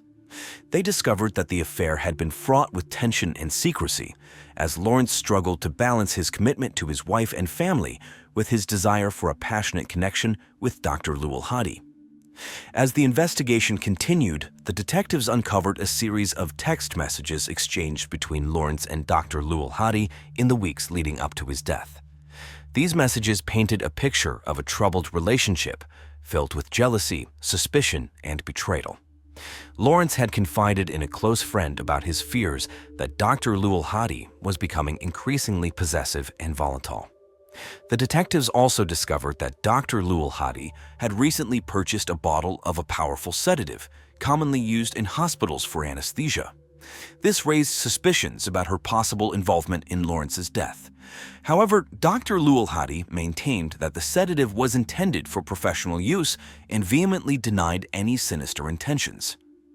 As the investigation reached its critical juncture, the police were left with more questions than answers. Was Dr. Luadti a scorned lover seeking revenge? Or was she an innocent bystander caught in a web of deceit? The truth remained elusive, hidden behind a veil of secrecy and betrayal. The investigation into the mysterious murder of Lawrence Peters took a dramatic turn on September 20, 2010, when a crucial piece of evidence was discovered. The weather that day was gloomy, mirroring the somber mood of the investigation team as they delved deeper into the case. Detectives O'Reilly and Ying were meticulously combing through the office of Dr. Francesca Luadti, a 39-year-old doctor at the hospital where Lawrence had tragically passed away and his secret lover. It was during this search that they stumbled upon a vial of radium hidden among the doctor's belongings. Radium, a highly radioactive substance, was once used in various medical treatments and industrial applications. Its discovery in Dr. Luadti's office sent shockwaves through the investigative team, raising serious questions about her possible involvement in Lawrence's death. To fully understand the significance of this finding, it is important to delve into the background of radium and its potential implications in a murder case. Featured in the Oscar-winning film Oppenheimer, radium emits harmful radiation, which can cause severe health issues, including cancer. Its usage in medical treatments has been largely phased out due to its dangerous nature. The discovery of the vial of radium in Dr. Luadti's possession raises several intriguing questions. How did she acquire this highly restricted substance? What was her motive for possessing it? And most importantly, could radium have been the deadly poison that claimed Lawrence's life? As the investigation team delves deeper into Dr. Luadti's involvement, they are meticulously examining her personal and professional connections. They are leaving no stone unturned in their quest for the truth. Interviews with colleagues, patients, and acquaintances of Dr. Luadti are being conducted to shed light on her character and possible motives.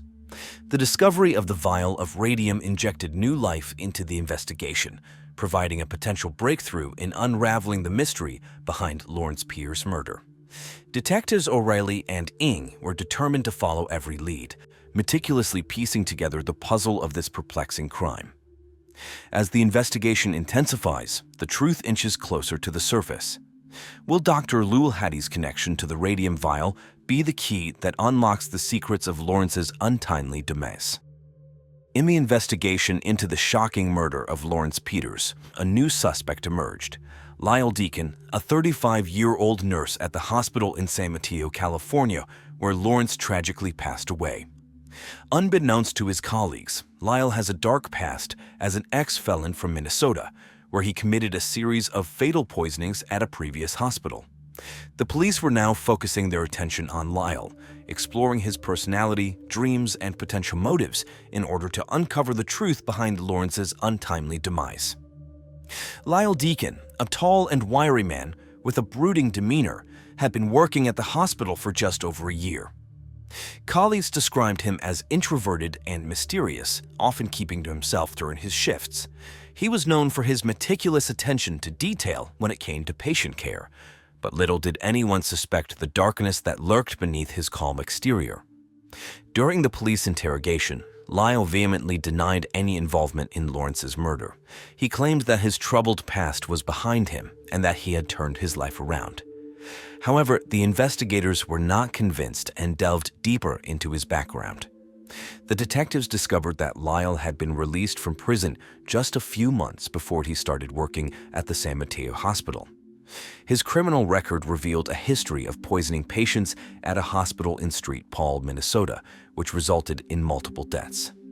The media had dubbed him the Midwest Menace during the trial that followed. As the investigation progressed, the police uncovered a disturbing pattern. It was revealed that Lyall had a fascination with toxic substances and had been secretly researching various poisons online. They also discovered a hidden stash of chemicals in his apartment, including a vial of cyanide, a deadly poison. The detectives meticulously combed through Lyall's work history, interviewing former colleagues and patients from the Minnesota hospital. They found chilling similarities between the poisonings that occurred there and Lawrence's death. The victims had all exhibited similar symptoms, and the timeline of events matched up. The evidence against Lyall Deacon was mounting, but the investigators knew they needed more to prove his guilt beyond a reasonable doubt. They continued to gather witness statements, comb through financial records, and analyze phone records for any connections to Lawrence or the other suspects.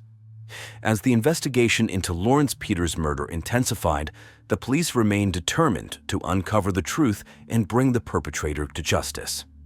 With Lyall Deacon now firmly in their sights, the detectives were leaving no stone unturned in their pursuit of justice for Lawrence and his grieving family. After an intense investigation, the police finally cracked the case of Lawrence Peters' murder. The mastermind behind this heinous crime had been identified as none other than Dr. Francesca Luadti, a 39-year-old doctor at the hospital where Lawrence tragically passed away. The motive behind this shocking act of violence stems from a web of deceit and betrayal. It was revealed that Dr. Luadti was not only Lawrence's secret girlfriend, but also harbored deep feelings of anger and resentment towards him as a result of her severe case of codependency syndrome. In a fit of rage and vengeance, she decided to poison him, putting an end to his life and shattering the dreams of his family. The evidence against Dr. Luadti was compelling. On September 20, 2010, the police made a breakthrough discovery in her office. Hidden away, they found a vial of radium, a highly toxic substance that can cause severe harm to the human body. This revelation sent shockwaves through the investigation team, providing a crucial link between Dr. Luadti and the murder of Lawrence Peters. The arrest of Dr. Luadti took place on a stormy evening, reminiscent of the dark cloud that had loomed over Lawrence's family since his untimely demise. The police, acting swiftly and decisively, apprehended the doctor, who was taken aback by her own arrest. The moment was captured by the local news vans of KGO and KNTV, with cameras flashing and reporters clamoring for the latest details on this sensational case. As the news of Dr. Luadti's arrest spread, Lawrence's family experienced a mix of relief and grief. Relief that the person responsible for their loved one's murder had been brought to justice, but also grief for the loss they had suffered. Their lives will never be the same, but at least they found solace in knowing the truth about what happened to Lawrence. This shocking crime and its subsequent investigation served as a reminder that even in seemingly ordinary lives, dark secrets can lurk, leading to tragic consequences. The story of Lawrence Peters' murder will forever be etched in the annals of true crime, a cautionary tale of betrayal and the pursuit of justice. The trial that followed the shocking murder of Lawrence Peters in September 2010 was a gripping courtroom drama that captivated many true crime geeks in the Bay Area. Dr. Francesca Luadti, the mastermind behind Lawrence's untimely demise, faced the consequences of her heinous act as the prosecution presented a compelling case against her. Prosecutor Bertram Holbert-Toole, a seasoned legal expert known for his meticulous approach, skillfully outlined the motive behind the murder. He painted a picture of a woman consumed by anger and betrayal, seeking revenge against a man she once loved. With the help of expert witnesses and compelling evidence, Holbert-Toole established a strong case against Dr. Luadti. Defense attorney Eliza Betchworth, known for her tenacity and ability to create doubt, fought tooth and nail to establish reasonable doubt. Betchworth questioned the credibility of the evidence, pointing out potential flaws in the investigation. She argued that the vial of radium found in Dr. Luadti's office could have been planted by someone else with malicious intent. Despite her efforts, the weight of the evidence against Dr. Luadti proved too substantial to overcome. Throughout the trial, Lawrence's grieving family sat in the courtroom, seeking justice for their beloved husband and father. Their emotions ran high as they listened to the testimonies and examined the evidence. The pain of their loss was palpable as they clung to the hope that justice would be served. The trial lasted for weeks, with the media closely following. News outlets such as the San Mateo Tribune and the local TV station, Channel 7 News, provided daily updates on the proceedings. The courtroom was packed with reporters, eager to capture every moment of the trial for the public. After careful consideration of the evidence presented by both sides, the jury deliberated for several days. On a tense afternoon, the verdict was delivered. Dr. Francesca Luadti was found guilty of the murder of Lawrence Peters. The courtroom erupted in a mix of relief and grief as Lawrence's family finally received the justice they had longed for. The sentencing that followed left a lasting impact on both the murderer and the victims' families. Judge Lee Thornburg, known for her no-nonsense approach to justice, handed down a sentence of life imprisonment without the possibility of parole.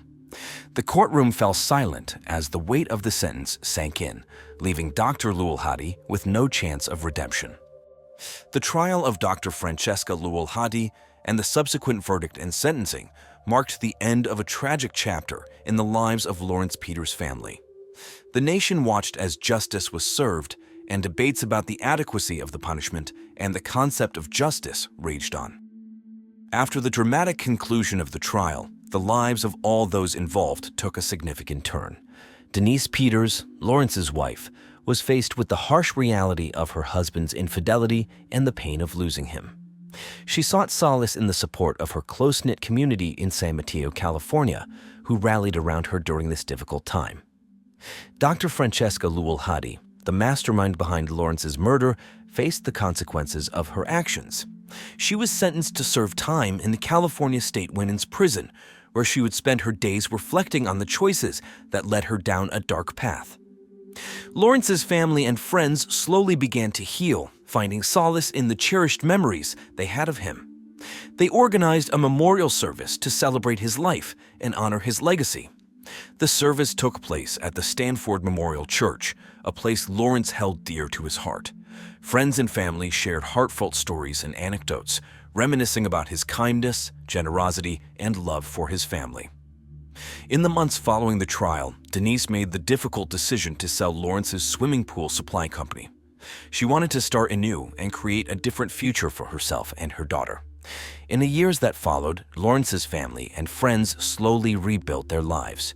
They found solace in the memories they shared and the knowledge that justice had been served. While the pain of losing Lawrence would never fully fade, they were determined to honor his memory by living their lives to the fullest and cherishing the time they had together. And so concludes the tragic tale of Lawrence Peters, a man whose dying words sparked a murder investigation that unraveled a web of secrets and betrayal. Join us next time as we delve into another captivating true crime case. Stay tuned for more episodes of True Crime Case Files, where we uncover the darkest mysteries. Johnny Ray Baxter was a 45-year-old man living in Fayetteville, Arkansas. He was a well-known real estate agent who worked for a local company called Ozark Realty.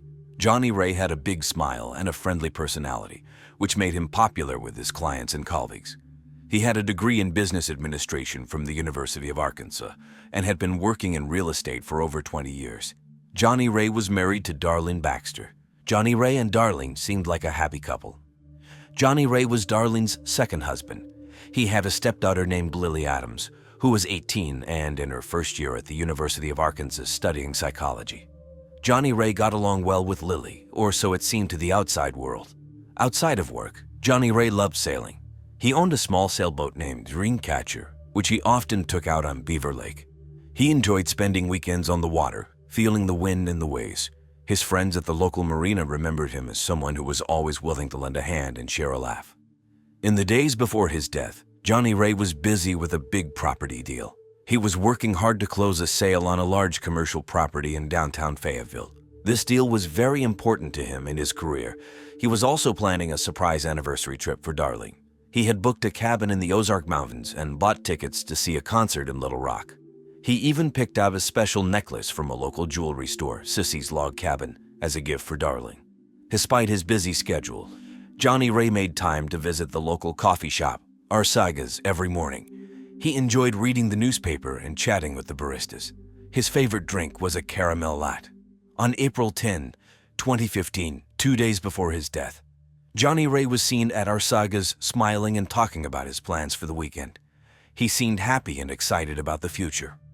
Johnny Ray's life seemed perfect on the outside, but there were hidden troubles. His wife, Darling, had been acting stressed and worried lately. She had noticed changes in their daughter, Lily, and was suspicious of Johnny Ray's late-night work meetings. Friends and neighbors had started to notice the tension in the Baxter household. On April 12, 2015, at about 7:30 a.m., Johnny Ray Baxter's body was discovered. The person who found him was his neighbor, Michael Everly. Michael was a 52-year-old retired school teacher who lived next door to the Baxters. Darling had called Michael, worried because she hadn't heard from Johnny Ray since the previous night. She was out of town visiting her sister and asked Michael to check on her husband. Michael knocked on the door of the Baxter house but got no answer. He noticed that Johnny Ray's car was in the driveway, so he decided to try the door. To his surprise, it was unlocked. As he stepped inside, he immediately felt something was wrong. The house was unusually quiet. Michael called out for Johnny Ray but got no response. He walked through the living room and into the kitchen, where he saw signs of a struggle, chairs overturned and broken glass on the floor. He followed the trail of chaos to the master bedroom. When he opened the door, he was met with a gruesome sight. Johnny Ray was lying on the floor in a pool of blood. He had been bludgeoned to death with a hammer, which lay nearby, covered in blood. The room was a mess, with blood splattered on the walls and furniture. It was clear that Johnny Ray had fought for his life. Michael was horrified and immediately backed out of the room, his hands shaking. He pulled out his cell phone and dialed 911, his voice trembling as he described what he had found. The 911 operator tried to keep him calm, asking him to stay on the line until the police arrived. The news of Johnny Ray's death quickly spread through the neighborhood. Maple Street was soon filled with police cars, and curious neighbors stood outside, whispering to each other about the shocking event. Local news stations like KRSM and KN2A sent reporters to cover the story, and by noon, it was the top news in Fayetteville. Michael, who had been friends with Johnny Ray for years, was in a state of shock. He had never expected to find his neighbor and friend dead in such a brutal manner. He later told reporters that Johnny Ray was a good man who didn't deserve such a terrible fate. The discovery of Johnny Ray Baxter's body marked the beginning of a complex and tragic investigation, one that would uncover hidden secrets and lead to shocking revelations about those closest to him. The police arrived at the Baxter home quickly after Michael Everly's 911 call on April 12, 2015.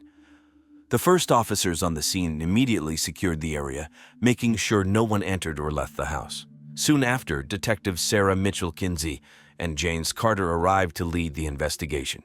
Detective Sarah Mitchell-Kinsey was known for her sharp mind and attention to detail. At 38 years old, she had solved many difficult cases.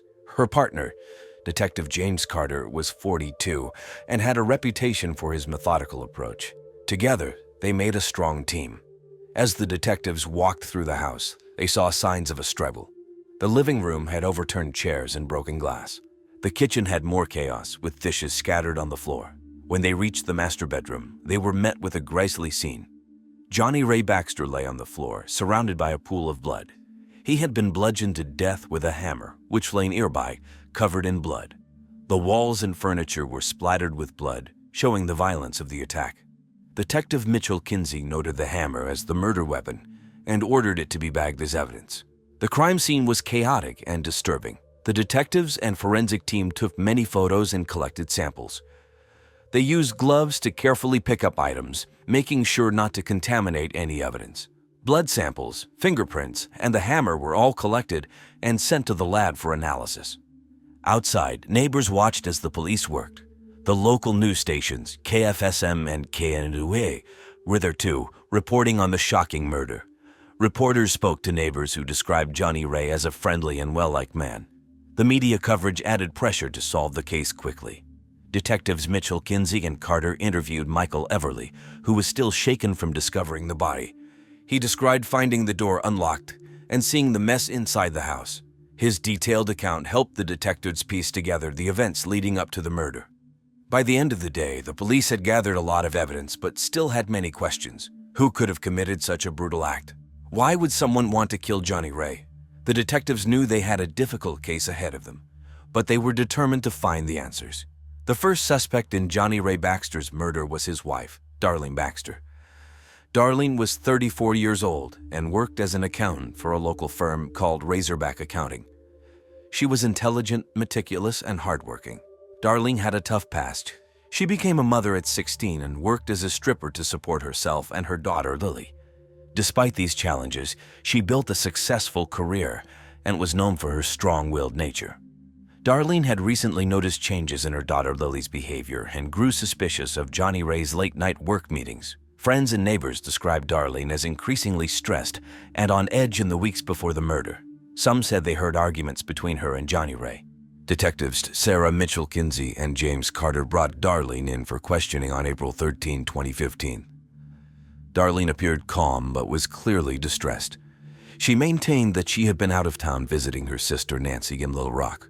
She provided photos and text messages to support her alibi, but the detectives still had doubts.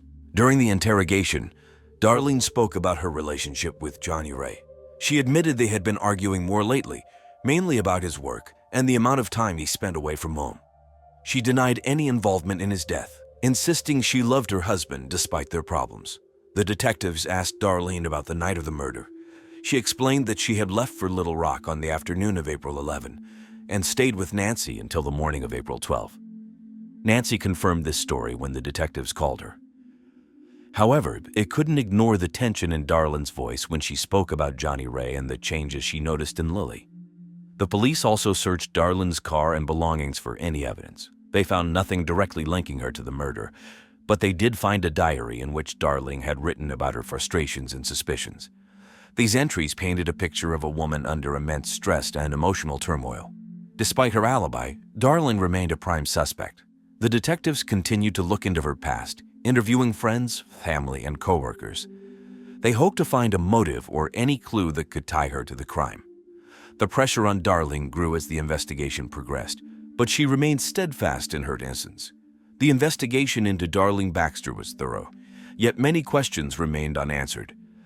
The detectives knew they had to keep digging to uncover the truth behind Johnny Ray's brutal murder. The second suspect in Johnny Ray Baxter's murder was his stepdaughter, Lily Adams. Lily was 18 years old and a freshman at the University of Arkansas, where she was studying psychology. She was known for her outgoing and sociable personality. Her friends described her as bright and ambitious, always eager to learn new things. Lily had a complicated relationship with her stepfather, Johnny Ray. It was revealed during the investigation that their relationship had evolved into a secret affair. This affair made Lily feel guilty and conflicted, especially as she saw the strain it put on her mother, Darlene. Detectives Sarah Mitchell Kinsey and James Carter brought Lily in for questioning on April 14, 2015. Lily appeared nervous but cooperative. She admitted to the affair with Johnny Ray, explaining that it had started about 6 months earlier. She said she had been feeling lonely and confused, and Johnny Ray had been there for her. She insisted she never wanted to hurt anyone. During the interrogation, Lily explained how she had confided in a close friend about the affair and her feelings of guilt. This friend, whose name was not disclosed, confirmed Lily's story to the detectives. Lily described the last time she saw Johnny Ray, which was the night before his death. She said they had argued about the affair and the impact it was having on their family. The detectives asked Lily about her whereabouts on the night of the murder. Lily said she had been in a friend's house, studying for a midterm exam. Her friend confirmed this alibi, saying that Lily had stayed there until the early morning hours of April 12th. Despite the alibi, the detectives were suspicious of the emotional turmoil that Lily was going through. The police also searched Lily's dorm room and her belongings for any evidence. They found nothing directly linking her to the murder, but did find several letters and notes between her and Johnny Ray. These notes showed the depth of their relationship and the emotional struggles they both faced. Despite her alibi and the lack of direct evidence, Lily remained a prime suspect due to the affair and the emotional tension it created. The detectives continued to interview her friends and classmates, hoping to find any inconsistencies or new leads. The pressure on Lily grew as the investigation continued, but she maintained her innocence and expressed deep regret for the affair. The investigation into Lily Adams was thorough, but the detectives still had many questions. They knew they had to keep digging to find the truth behind Johnny Ray Baxter's brutal murder. On April 17, 2015, 5 days after Johnny Ray Baxter's murder, the police received a significant break in the case. It was a cool, cloudy morning when a jogger discovered a suspicious item in the park near Beaver Lake. He noticed a plastic bag partially buried under some leaves near a bench. Curious, he opened it and found a blood-stained shirt and a pair of gloves. He immediately called the police, and within minutes, patrol officers Karen Lewis and Tom Martinez arrived at the scene. They secured the area and called in detectives Sarah Mitchell-Kinsey and James Carter. The detectives quickly assessed the situation and bagged the items for forensic analysis. The detectives were cautious but hopeful that this new evidence would provide a breakthrough in the case. They brought the items back to the Fayetteville Police Department's forensic lab. Forensic analysts found that the blood on the shirt matched Johnny Ray's DNA. Additionally, the gloves had fingerprints that were not Johnny Ray's. This new evidence shifted the focus of the investigation. The detectives revisited their list of suspects and re-examined their alibis. They also reviewed the surveillance footage from the park and nearby areas. This extensive review led them to a surprising discovery. A figure matching Lily Adams' description was seen entering the park late on the night of the murder. Detectives Mitchell-Kinsey and Carter brought Lily in for a second round of questioning. This time, Lily was visibly more nervous. She claimed she had gone to the park to clear her head and had no idea about the bloody items. The detectives pressed her for more details, but Lily stuck to her story, albeit shakily. The forensic team continued their analysis and found another critical piece of evidence: hair fibers on the gloves that matched Darlene Baxter's DNA. This discovery complicated the case further and indicated the possible involvement of both mother and daughter. On April 18, 2015, the detectives called Darlene back for questioning. She seemed calm but concerned when presented with the new evidence. Darlene admitted to knowing about the gloves but insisted she had nothing to do with the murder. She said she had worn the gloves while gardening and couldn't explain how they ended up near Beaver Lake. The police were now more determined than ever to solve the case. They knew they were close to uncovering the truth but needed to carefully piece together the final puzzle. The discovery of the new evidence was a pivotal moment in the investigation, providing crucial leads and intensifying the search for Johnny Ray Baxter's murderer. The third suspect in the murder of Johnny Ray Baxter was his ex-wife, Diddy Baxter. Diddy, aged 46, was known for her hot-tempered and aggressive nature. She had a contentious relationship with Johnny Ray and had never approved of his marriage to Darlene. Diddy lived in Fayetteville and worked as a manager at a local grocery store, Harp's Food Stores. Detectives Sarah Mitchell-Kinsey and James Carter decided to bring Diddy in for questioning on April 19, 2015. Diddy arrived at the police station appearing defiant and uncooperative. She had a reputation for speaking her mind and not holding back her opinions. During the interrogation, Diddy admitted that she and Johnny Ray had a rocky relationship. She described their marriage as tumultuous and full of arguments. Diddy expressed her disdain for Darlene, calling her a homewrecker and blaming her for the end of her marriage. However, Diddy vehemently denied any involvement in Johnny Ray's murder. The detectives pressed Diddy about her whereabouts on the night of April 11, 2015. Diddy claimed she was at home, watching TV and drinking wine. She mentioned watching an episode of Dancing with the Stars and going to bed early. There were no witnesses to confirm her alibi, which made the detectives suspicious. The police searched Diddy's home for any evidence that could link her to the crime.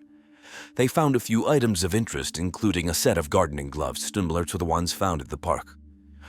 However, forensic analysis showed no blood or DNA on these gloves. Despite her alibi and the lack of direct evidence, the detectives continued to probe Diddy's potential motive. They discovered that Diddy had recently learned about Johnny Ray's affair with Lily, which added another layer of tension and potential anger. Friends and coworkers told the detectives that Diddy had been particularly upset and vocal about the affair, calling Johnny Ray a disgrace and expressing her anger to anyone who would listen. The detectives also interviewed Diddy's neighbors, who reported hearing loud arguments coming from her house in the days leading up to the murder. One neighbor, Mrs. Everly, said she heard Diddy yelling about betrayal and lies. Although Diddy remained the suspect, the detectives found it challenging to gather enough evidence to charge her. She was aggressive during the interrogation, but maintained her innocence. The detectives knew they needed more concrete evidence to link her to the crime. The investigation into Diddy Baxter added another layer of complexity to the case, as the detectives worked tirelessly to piece together the events leading to Johnny Ray's murder. On April 21, 2015, the breakthrough in Johnny Ray Baxter's murder case finally came. After days of investigating, Detectives Sarah Mitchell-Kinsey and James Carter found a crucial piece of evidence. A surveillance camera from a nearby gas station had captured footage of Darlene Baxter driving toward Beaver Lake late on the night of the murder. This was a significant lead that contradicted Darlene's alibi. Detectives Mitchell-Kinsey and Carter reviewed the footage carefully. It showed Darlene's car, a blue Honda Civic, passing the gas station at around 11:30 p.m. on April 11. This placed her near the crime scene at the crucial time. With this new evidence, the detectives were confident they had found Johnny Ray's killer. On the morning of April 22, 2015, the police arrived at Darlene Baxter's workplace, Razorback Accounting. It was a sunny day, and the local news stations, including KFSM and KNLUA, were already covering the latest developments in the case. Darlene was in her office when the police entered. She looked surprised but remained composed as they informed her of her arrest for the murder of her husband. As Darlene was led out in handcuffs, she maintained her innocence, but the evidence against her was overwhelming. The affair between Johnny Ray and Lily had driven Darlene into a fit of rage. She felt deeply betrayed by both her husband and her daughter. The detectives believed that on the night of the murder, Darlene confronted Johnny Ray. The confrontation escalated into violence, and Darlene grabbed a hammer, fatally striking him multiple times. Darlene's arrest shocked the community. Neighbors and friends couldn't believe that the hardworking, intelligent woman they knew was capable of such a violent act. The news spread quickly, with headlines in the Fayetteville Observer and segments on local news stations detailing the arrest. Johnny Ray's family had mixed reactions. Some were relieved that the murderer had been caught, while others were devastated by the betrayal. Lily was particularly heartbroken. She had lost both her stepfather and her mother in the matter of days. The emotional toll on the family was immense. As Darlene was taken to the police station, she continued to deny her involvement. However, the detectives were confident in their findings. The surveillance footage, combined with the forensic evidence and Darlene's conflicting statements, painted a clear picture of her guilt. The community of Fayetteville was left to grapple with the tragic events. Johnny Ray Baxter's murder had uncovered deep family secrets and left a lasting impact on those who knew him. The police had solved the case, but the emotional scars would take much longer to heal. The trial of Darlene Baxter for the murder of her husband, Johnny Ray Baxter, began on July 15, 2015, at the Washington County Courthouse in Fayetteville. The courtroom was packed with reporters from local news stations like KSSM and KNOA, as well as concerned members of the community. The prosecution was led by District Attorney Robert Stevens, a 45-year-old with a reputation for being tough and relentless in the courtroom. He argued that Darlene's motive for the murder was her discovery of the affair between Johnny Ray and Lily. Stevens painted a picture of a woman pushed to her breaking point by betrayal and emotional turmoil. He presented the surveillance footage of Darlene's car near Beaver Lake, the forensic evidence from the crime scene, and the conflicting statements she had given to the police. On the other side, the defense was led by attorney Michelle Williams, a 39-year-old known for her calm demeanor and sharp legal mind. She argued that Darlene was innocent and that the evidence was circumstantial. Williams suggested that someone else could have committed the murder, perhaps out of jealousy or anger. He questioned the reliability of the surveillance footage and pointed out that no witnesses had seen Darlene commit the crime. Throughout the trial, Johnny Ray's family sat in the front row, watching the proceedings with a mixture of anger and sadness. Lily, in particular, struggled with the emotional weight of the trial. She had lost her stepfather and now faced the possibility of losing her mother to a long prison sentence. After 2 weeks of testimony, the jury deliberated for 3 days before reaching a verdict. On August 3, 2015, the jury found Darlene Baxter guilty of first-degree murder. The courtroom was tense as the verdict was read. Darlene showed little emotion, while Johnny Ray's family wept and hugged each other. The local news immediately reported the verdict, and the story was covered extensively in the Fayetteville Observer. Judge Lisa Everly sentenced Darling to life in prison without the possibility of parole. She stated that the evidence clearly showed Darling's guilt and that the crime was a result of intense personal betrayal and anger. The judge expressed sympathy for Johnny Ray's family and hoped the sentence would bring them some measure of closure. The reaction to the verdict was mixed. Some in the community felt justice had been served, while others believed the sentence was too harsh, considering Darling's difficult past and the emotional stress she was under. Johnny Ray's family, however, felt a sense of relief that the ordeal was over and that the person responsible for his death was held accountable. The trial and sentencing marked the end of a tragic chapter for the Baxter family and the community of Fayetteville. The murder and its aftermath had left deep emotional scars, but the verdict provided a sense of justice and a step toward healing. After Darling Baxter's trial and sentencing, life slowly began to return to normal for those involved in Johnny Ray Baxter's tragic murder case. For Darling, now serving her sentence at the Arkansas Department of Correction, life took on a stark routine. She was allowed limited visits from family and friends, with strict rules governing her daily activities. The media coverage surrounding the trial gradually faded, replaced by new stories and events in Fayetteville like the annual Bikes, Blues, and BDQ motorcycle rally. Lily Adams, now 19, returned to the University of Arkansas to continue her studies in psychology. She struggled with guilt and grief over her role in the affair that ultimately led to her stepfather's death. Lily sought counseling to help her cope with the emotional aftermath and worked hard to rebuild relationships with her family. She distanced herself from media attention, focusing on her studies and volunteer work at local animal shelters. Meanwhile, Detective Sarah Mitchell Kinsey received recognition for her role in solving the high-profile case. She continued her work at the Fayetteville Police Department, investigating other crimes and mentoring younger detectives. Detective James Carter transferred to the Northwest Arkansas Drug Task Force, where he applied his investigative skills to combating drug-related crimes in the region. In the community of Fayetteville, the impact of Johnny Ray's murder lingered. Neighbors and friends remembered him as a friendly and successful real estate agent who loved sailing on Beaver Lake. The local Rotary Club held a memorial service in his honor, and a plaque was installed at the Fayetteville Town Center to commemorate his life and contributions to the community. Johnny Ray's family, especially his first wife, Diddy, found solace in each other's company and support. Diddy focused on her career at Hart's Food Stores and became involved in local charity events, like the Susan G. Komen Race for the Cure in Bentonville. She remained vigilant about keeping her family close and supporting her grandchildren, who missed their stepfather dearly. As time passed, the scars left by Johnny Ray's murder began to heal, though the memory of the tragic events of April 2015 remained a part of Fayetteville's history. The community rallied around the Baxter family, offering support and understanding as they moved forward from the ordeal. This tragic case of love, betrayal, and murder serves as a stark reminder of the complexities of human relationships and the devastating consequences of unchecked emotions. In the affluent Orange County suburb of Mission Viejo, California, Kevin Zigler, age 43, lived a life that many would envy. As a financial analyst, Zigler had carved out a successful career for himself, a testament to his hard work and dedication.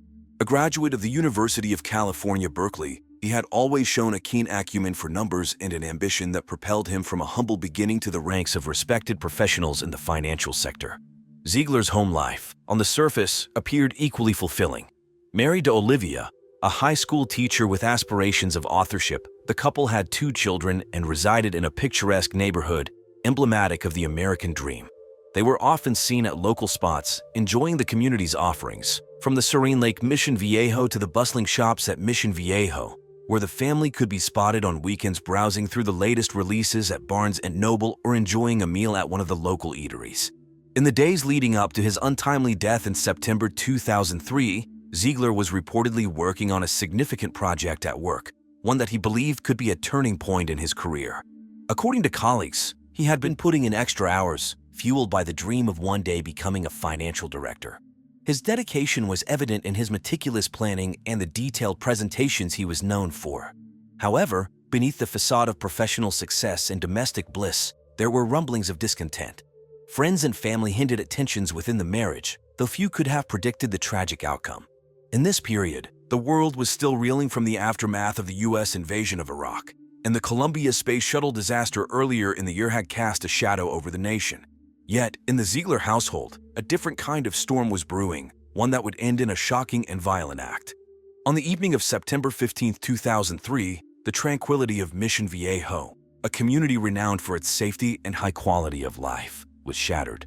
Kevin Zigler, a 43-year-old financial analyst, was found dead in his garage, a victim of a point-blank shooting.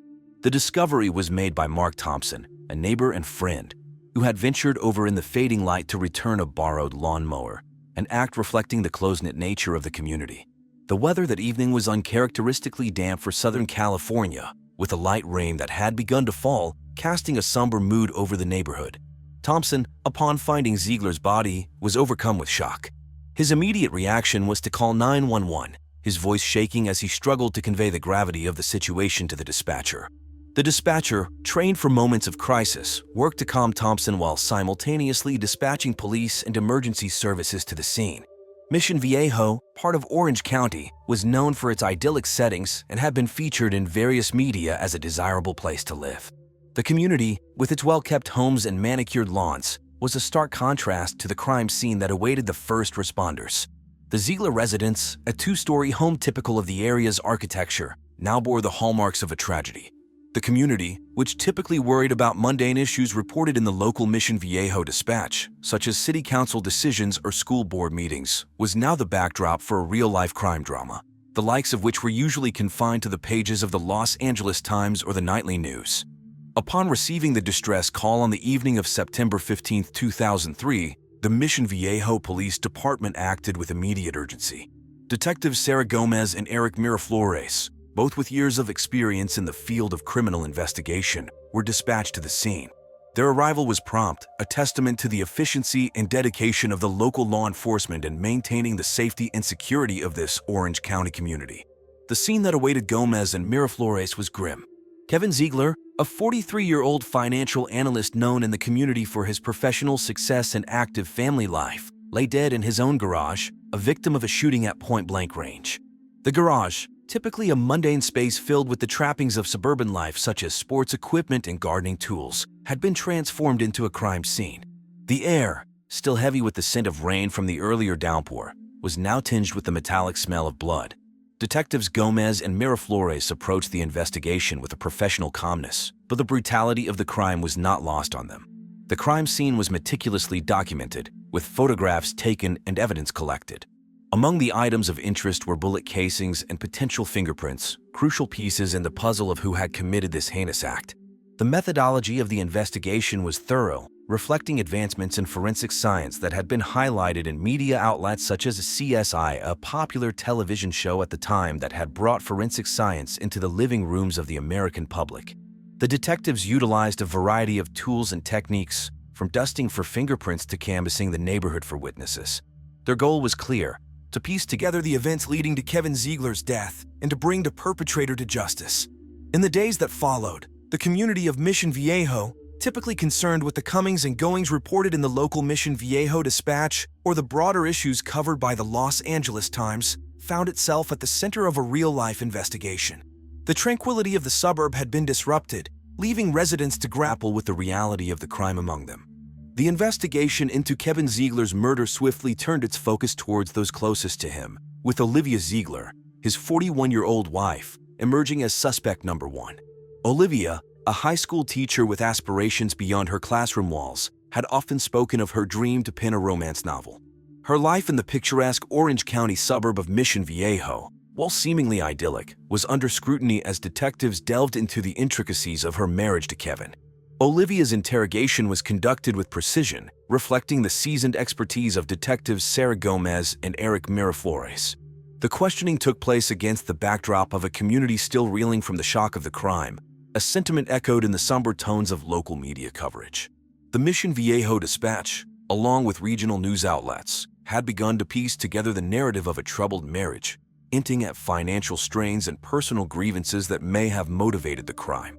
During the interrogation, Olivia's demeanor fluctuated between composed and visibly distressed. She vehemently denied any involvement in her husband's death, her voice firm yet tinged with emotion as she recounted the details of their life together. Her aspirations, once centered around literary success, were now overshadowed by the grim reality of her situation. The detectives probed Olivia's account, searching for inconsistencies or signs of deceit. The questioning, methodical in its approach, was reminiscent of the high-stakes interviews portrayed in popular crime dramas of the time, such as NBC's A Law and Order.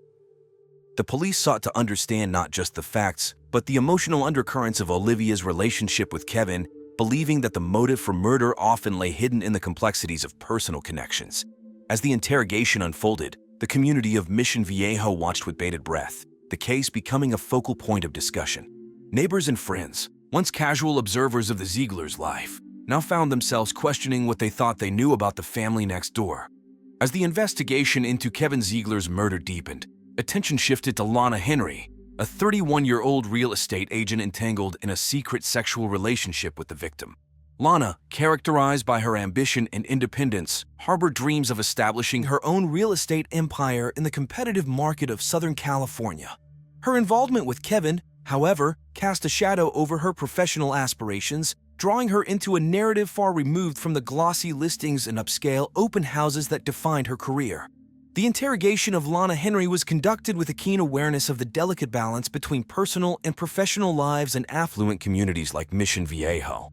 Detectives Gomez and Miraflores, leveraging their experience, navigated the questioning with a focus on uncovering motives rooted in jealousy or fear of loss. The backdrop of this interrogation was a society still grappling with scandals that dominated headlines in 2003, from corporate fraud to celebrity trials, reflecting a fascination with success and moral fallibility. Throughout the interrogation, Lana maintained a composed demeanor, her responses measured and deliberate. She articulated her shock and grief over Kevin's death, emphasizing her innocence and distancing herself from any motive for murder. Her calmness under scrutiny mirrored the poise expected of a successful real estate agent, accustomed to negotiating under pressure and managing perceptions. The police, in their questioning, sought to piece together Lana's whereabouts and interactions with Kevin in the days leading up to the murder, scrutinizing every detail for inconsistencies. As the investigation unfolded, the community of Mission Viejo, usually preoccupied with the serene lifestyle and local events reported in the Mission Viejo Dispatch, found itself at the heart of a mystery that echoed the dramatic narratives seen on national news. Lana Henry, once a figure synonymous with real estate success, was now a key player in a story that blurred the lines between personal tragedy and public spectacle. On a crisp morning on September 20, 2003, a pivotal breakthrough occurred in the investigation of Kevin Ziegler's murder. The serene suburb of Mission Viejo, typically bustling with the weekend activities of its affluent residents, became the focal point of a significant development. A local pawn shop, nestled among the array of businesses catering to the community's upscale clientele, reported a suspicious transaction that would alter the course of the investigation. The shop, known for its discreet dealings in high-end goods, had recently acquired a firearm that matched the description of the murder weapon. The seller, identified as David Forster, a 29-year-old personal trainer with aspirations of opening his own gym, was not typically associated with such transactions, raising immediate red flags for law enforcement. Detectives Sarah Gomez and Eric Miraflores responded with the urgency that had characterized their approach to the case. Their arrival at the pawn shop was swift, underscoring the gravity of the new evidence. The shop's surveillance footage provided them with clear images of Forster, adding a tangible lead to their investigation.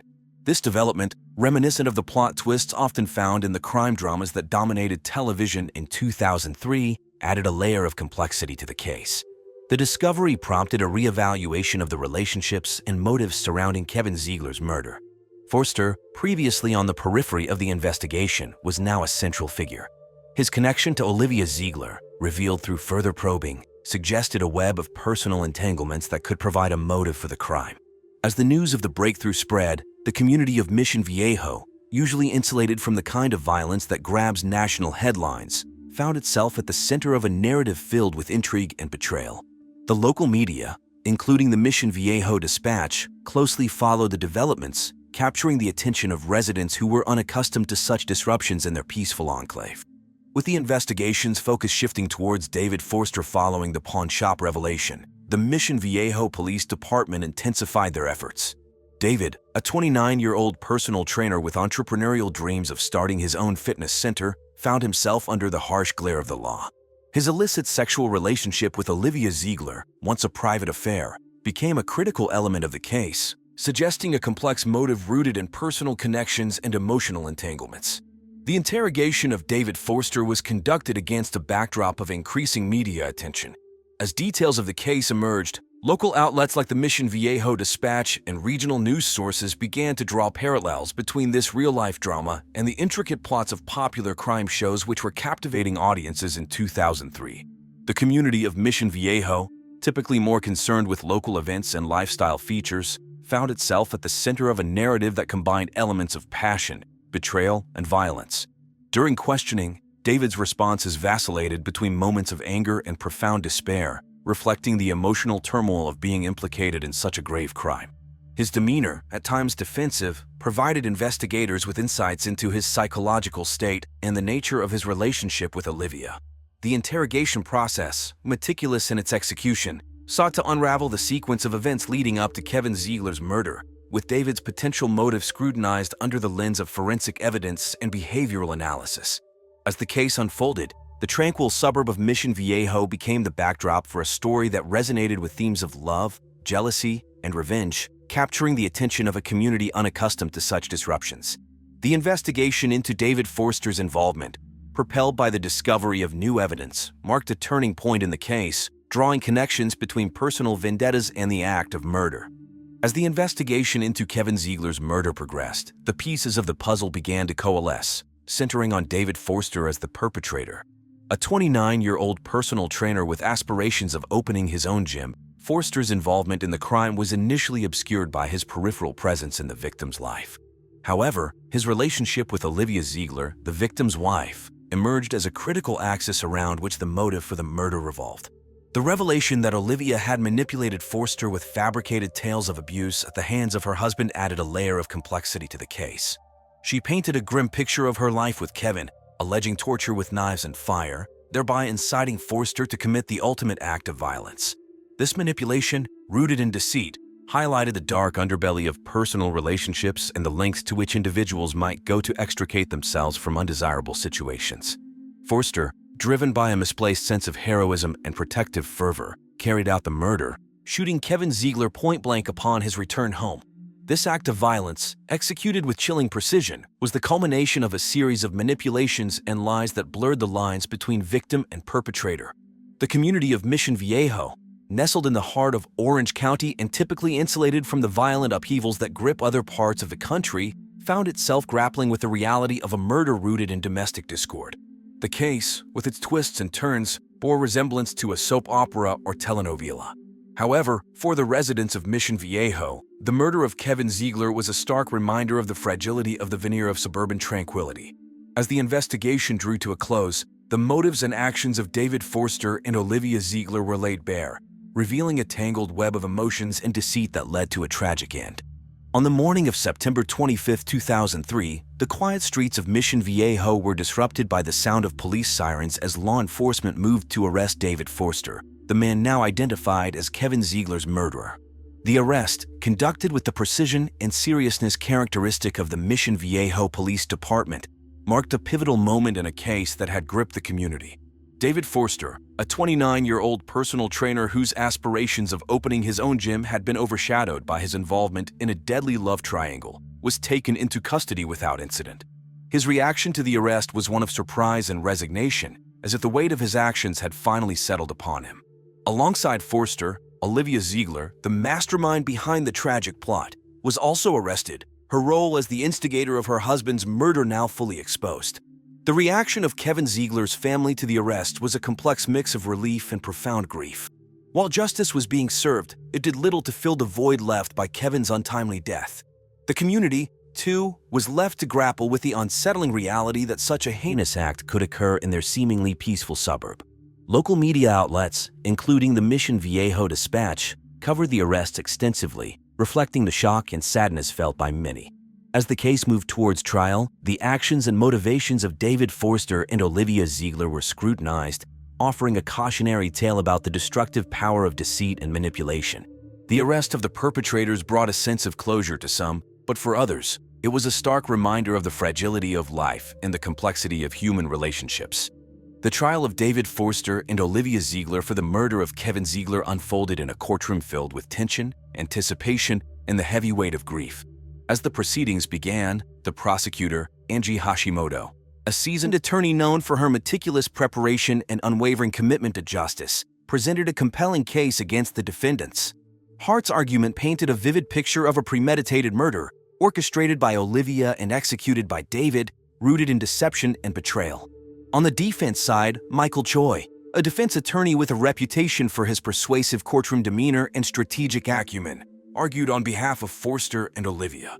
Evans sought to frame his client's actions within the context of emotional manipulation and psychological distress, suggesting that the complex dynamics of their relationships had clouded their judgment. The trial, closely followed by local media, echoed the public's fascination with true crime stories and real-life cases covered in the news.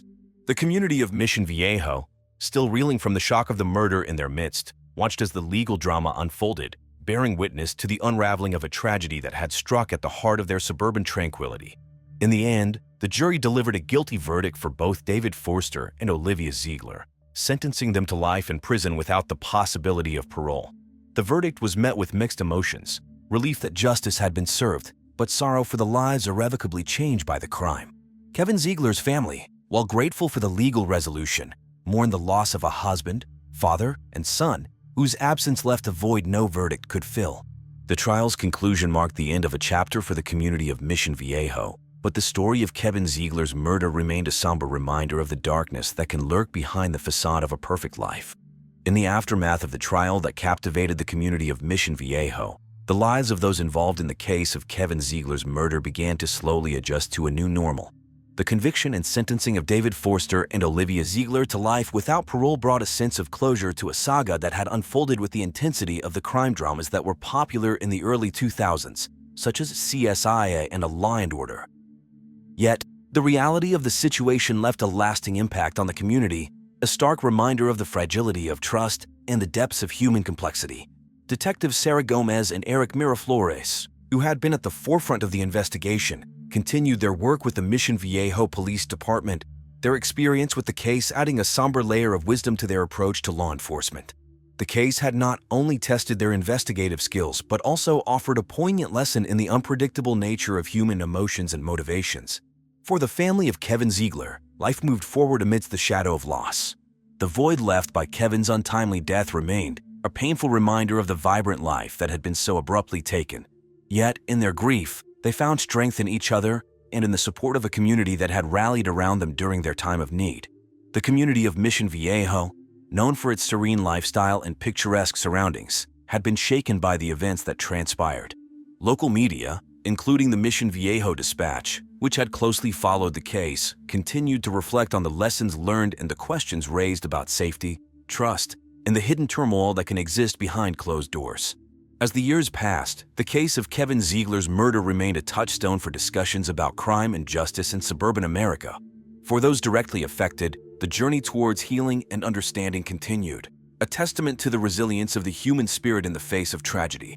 The tragic case of Kevin Ziegler reminds us of the dark complexities of human relationships and the devastating impact of deceit and betrayal. This episode of True Crime Case Files has explored the depths of love, jealousy, and ultimately murder in the quiet suburb of Mission Viejo. In the suburban tranquility of Rochester, New York, Vanessa Robertson, age 46, led the life emblematic of the American dream. A dedicated mother of three and a valued filing clerk at the iconic photography company Kodak, Vanessa's life was one interwoven with the fabric of her community. Nestled in a 4-bedroom home on a street lined with similar manifestations of middle-class aspiration, she was a figure of constancy and warmth. Vanessa's educational journey culminated with a degree from the University of Rochester, an institution renowned for its contribution to research and academia. It was here that she not only honed her professional skills but also met her husband, Andrew, forging the beginnings of their shared future. The world outside her home was in the throes of change. The news cycle of March 2010 was dominated by the Affordable Care Act debates, and the tremors of the Great Recession were still palpable in households and boardrooms alike. Kodak, once a titan of industry, was grappling with the digital revolution, its struggles an echo of the wider economic uncertainty. Despite the tumult, Vanessa's focus remained on the immediate joys and challenges of life. Her eldest was preparing for college, her middle child was navigating the throes of adolescence, and her youngest was on the cusp of celebrating her 10th birthday. Vanessa poured her dreams into her children's futures, envisioning for them a world of possibilities that perhaps she had never dared to imagine for herself. Colleagues at Kodak described Vanessa as diligent and personable, a woman who brought order to the chaos of filing with a smile that seldom waned. Friends spoke of her as the linchpin of her family, a woman whose laughter could light up a room and whose presence was a comfort in uncertain times. In the days before her untimely death, Vanessa was absorbed in the minutiae of life, from planning her daughter's birthday party to navigating the everyday demands of her job. Unbeknownst to her, the threads of her carefully woven tapestry were about to unravel in the most tragic of circumstances. On the cold morning of March 15, 2010, as Rochester residents awoke to the remnants of a winter chill, a grim discovery was made in a quiet neighborhood. At 7:30 a.m., under a slate-gray sky, the smoldering remains of what was once a family home on Maplewood Drive were found. The house, belonging to Vanessa Robertson, a 46-year-old Kodak employee, had been reduced to a blackened shell. The distressing find was made by Diana Hastings, a neighbor and longtime resident of the area. Diana, who had set out to collect her morning newspaper, was met with an acrid smell and a scene of destruction that halted her in her tracks. The Robertson residence, known for its well-kept lawn and the laughter of children, lay in ruins before her. With shaking hands, she reached for her cell phone and dialed 911, her voice quivering as she reported the catastrophe to the authorities. As news of the fire began to spread, local media outlets picked up the story, interrupting regular programming with breaking news alerts. The tragedy quickly became the talk of the town, overshadowing the usual buzz about the upcoming St. Patrick's Day celebrations and the latest reports on the health care bill making its way through Congress. Firefighters, who had battled the blaze through the night, were still on the scene, dousing the last of the smoldering embers when police arrived. It was amid this backdrop of charred timbers and the stark reality of a life interrupted that Vanessa's body was discovered. Positioned in what was once the living room, her remains bore the silent testimony to the inferno's deadly force. The community, just beginning its day, was now united in shock and mourning. The Robertsons, active members of their local church and participants in neighborhood gatherings, were well regarded, and Vanessa's death resonated with a poignant intensity. As the reality of the tragedy set in, the question on everyone's lips was whispered, how could this happen? The Rochester Police Department was swift to respond to the call from Maplewood Drive on that bleak March morning. The first officers arrived within minutes, their squad cars breaking the early silence. The scene they encountered was one of devastation. A family home, once a symbol of suburban stability, now lay in ruins, a stark contrast to the neighboring houses untouched by the tragedy. Detectives Matthew Harmon and Liana Grace, veterans of the force, were tasked with leading the investigation. They approached the scene with a practiced calm, but the gravity of the situation was not lost on them.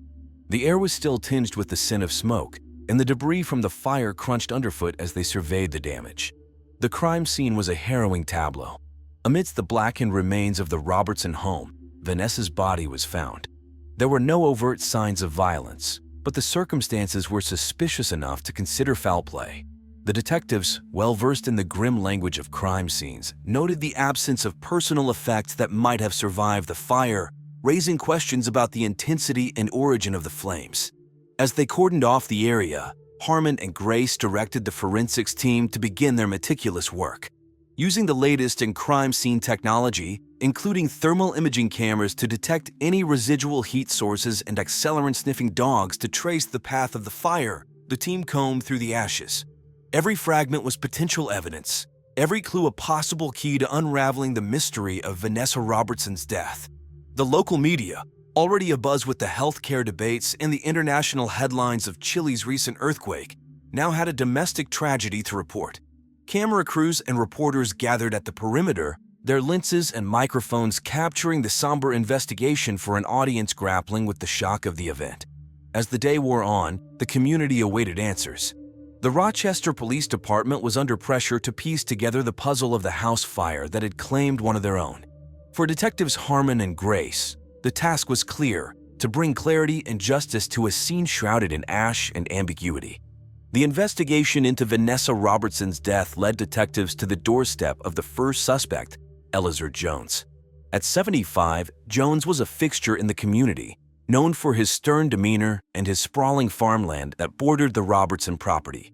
A property dispute between Jones and the Robertsons had been simmering for months, a fact that did not escape the attention of the Rochester Police Department. Elzar Jones had lived through the ebbs and flows of rural life and had seen his share of conflict over land and legacy. His farm, a once thriving enterprise, had felt the sting of the Great Recession, and the dispute with the Robertsons over a contested piece of borderland had added to the weight of his troubles. Despite his advancing years, Jones harbored dreams of leaving a prosperous and unencumbered farm to his heirs, a dream that seemed to be slipping through his fingers. When detectives Harmon and Grace arrived to question him, they found Jones in his barn, tending to his equipment, seemingly unfazed by the police presence. His response to their inquiries was laced with indignation. He vehemently denied any involvement in the fire, his voice rising above the clatter of the news reports from a radio perched on a nearby workbench, the voice of a local anchor discussing the latest unemployment figures. A stark reminder of the tense economic climate. Jones's interrogation was conducted with the precision of seasoned investigators. They probed for inconsistencies in his alibi, scrutinized his reactions, and searched for any flicker of guilt that might betray complicity. Jones, for his part, remained obstinate, his replies a mixture of defiance and exasperation. The detectives left the farm with more questions than answers. The Rochester community, still reeling from the news of the fire and the death of one of their own, watched with a mix of curiosity and concern. The investigation was unfolding under the watchful eye of a town unaccustomed to such tragedies, and the spotlight on Elzar Jones was unrelenting. As the investigation into the tragic fire progressed, detectives turned their focus to Kristen Valmont, a 35-year-old colleague of Vanessa Robertson at Kodak. Valmont, known for her ambitious streak within the company, had reportedly clashed with Vanessa on multiple occasions, leading to a palpable tension in the office that did not go unnoticed by their coworkers. Kristen had joined Kodak during a time of significant transition as the company struggled to adapt to the digital age in the wake of declining film sales, a struggle mirrored in news reports and business analyses of the time. Her aspirations to ascend the corporate ladder were well known, and she envisioned herself as a transformative figure within the company, capable of steering Kodak back to its former glory. Detectives Harmon and Grace approached the interrogation with a methodical strategy, aware of the delicate nature of office politics and the undercurrent of rivalry that could potentially motivate a crime. They questioned Kristen at the police station, where she presented herself with a composed exterior that belied the seriousness of the situation. Throughout the questioning, Kristen maintained her calm, her responses measured and deliberate. She acknowledged her professional disagreements with Vanessa, but firmly denied any personal animosity that would lead to such a heinous act. Her demeanor was cool and collected, even as the detectives pressed her on the details of her whereabouts on the night of the fire. The Rochester community, still processing the loss of one of their own, followed the case with growing interest. Local media outlets, in between updates on the latest iPad release and the unfolding healthcare debate in Washington, kept the public informed of every development. The scrutiny on Kristen Valmont intensified as the police continued to piece together the events leading up to the fire. Her professional dreams and ambitions now cast in the shadow of a criminal investigation. On March 20, 2010, as the city of Rochester braced against a persistent spring drizzle, the investigation into Vanessa Robertson's death took a significant turn. Detectives Harmon and Grace received a report that breathed new life into the case. A series of anonymous, threatening emails sent to Vanessa in the weeks prior to her death had been uncovered by the department's cybercrime unit. The emails, traced back to an untraceable source, were laced with vitriol and menacing undertones, digital missives that painted a picture of someone with a vendetta against Vanessa. The discovery of these emails shifted the narrative of the investigation, suggesting that the fire might have been a premeditated act of violence rather than a tragic accident. The Rochester Police Department's response was swift and methodical. The forensics team, equipped with advanced software used to analyze digital communications, worked tirelessly to extract any metadata that might lead to the identification of the sender. Meanwhile, detectives revisited the charred remnants of the Robertson home, searching for any physical evidence that might corroborate the digital threats. The news of the threatening emails rippled through the community, which was already grappling with the economic anxieties of the time. the whispers of Kodak's financial troubles, and the broader implications of the ongoing recession. The case, with its new twist, was now the subject of fervent discussion on local radio shows and in the comment sections of online news articles, as residents of Rochester sought to make sense of the unfolding drama. As the investigation pressed forward, the police remained tight-lipped about their findings, though it was clear that the discovery of the emails had provided a new avenue of inquiry. The Rochester community watched on, hopeful that this latest development would bring them closer to understanding the events that led to the tragic loss of Vanessa Robertson. The Rochester Police Department's search for Vanessa Robertson's killer led them to a third individual of interest, George Stekanovich, a 45-year-old ex-convict whose presence had been noted in the vicinity of the Robertson residence in the days preceding the fire. Stekanovich, with a past marred by criminal activity, had been attempting to reintegrate into society, holding on to the dream of leaving his checkered history behind him. Stekanovich's occupation since his release from prison had been sporadic, with him taking on various odd jobs around Rochester.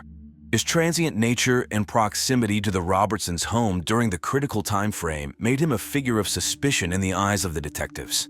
Stekanovich's aspirations for a normal life, free from the stigma of his past, were now overshadowed by the investigation.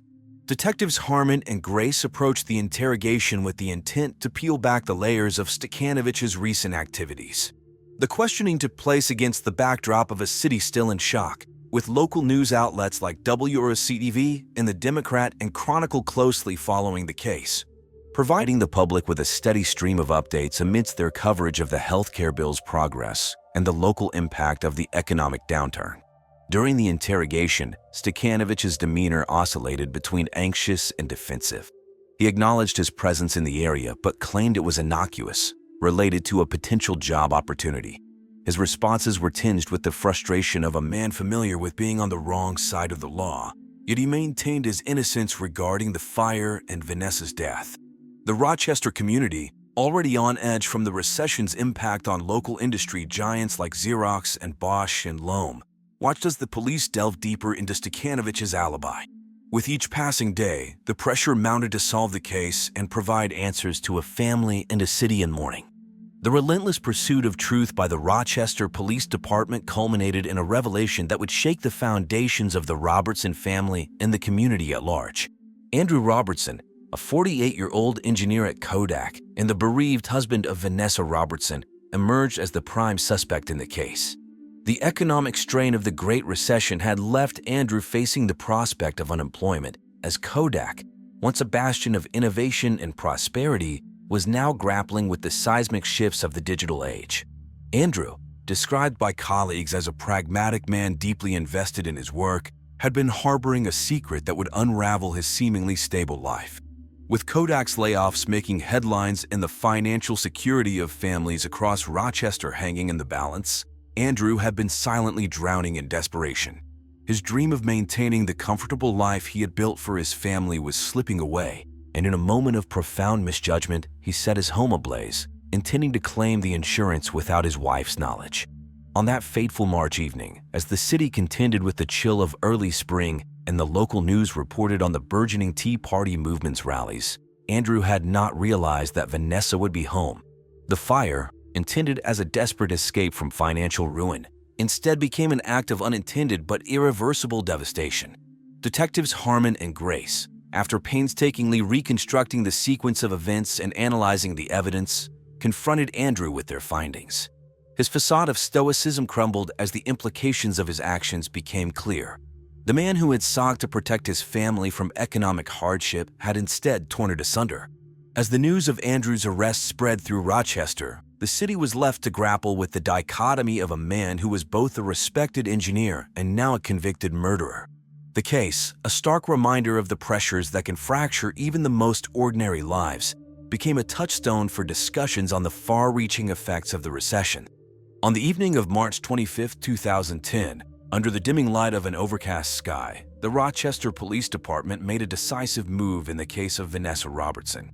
Andrew Robertson, a 48-year-old Kodak engineer and the unsuspecting husband turned suspect, was taken into custody. The city, still grappling with the economic anxieties of the recession and the uncertainty surrounding local stalwarts like Kodak, now witnessed the dramatic turn in a case that had captivated the community. The arrest occurred at Andrew's temporary residence, a modest hotel room he had retreated to amidst the investigation. Detectives Harmon and Grace, armed with evidence of his ill-fated attempt to escape financial ruin, approached with a warrant. The scene was far removed from the technological advancements and corporate strategies discussed in Kodak's boardrooms or the latest healthcare debates that dominated the airwaves. Andrew's reaction to the arrest was a complex tapestry of emotions. Surprise registered on his face, quickly followed by the dawning realization of the consequences of his actions. The man who had engineered a desperate plan to secure his family's future through an act of arson was now confronted with the irreversible outcome of his wife's death. As the news of the arrest broke, it rippled through Rochester's local media, with reporters from stations like Wham and WGC providing live updates. Breaking into scheduled programming that included March Madness basketball and the latest episodes of popular TV shows. The community, which had been following the case with bated breath, now grappled with the reality that the tragedy was rooted not in random violence but in a domestic spiral gone horribly wrong. The Robertson children, already facing the loss of their mother, were dealt another blow with the arrest of their father. The family's grief was compounded by a sense of betrayal, their private turmoil laid bare for all to see. As the details of the case unfolded, the city of Rochester bore witness to a family's heartbreak and the downfall of a man who had succumbed to the darkest reaches of despair. The trial of Andrew Robertson commenced amidst a climate of heightened public interest. The courtroom, a stage for the unfolding drama, was presided over by a sea of legal professionals, media personnel, and a community seeking closure. Helen Pierce, the prosecutor, stood as a figure of relentless justice. At 52, her reputation was that of a formidable presence in the courtroom, having navigated numerous high-profile cases with a blend of legal acumen and unwavering resolve. On the opposing side, defense attorney Sheila Keller, 47, was known for her persuasive oratory and empathetic approach to the law. Keller's task was to humanize Andrew, to cast him as a tragic figure overwhelmed by the economic pressures that had seized the nation, much like the recession's grip on Rochester's own corporate giants, Kodak and Xerox. As Pierce laid out the prosecution's case, she weaved a narrative of premeditated arson, a desperate act by a man on the brink. She referenced the digital evidence, the financial strains, and the insurance policy that pointed to a motive rooted in economic despair. The courtroom, filled with the hum of whispered speculation, was a microcosm of the wider world, where news cycles were dominated by stories of financial ruin and corporate bailouts.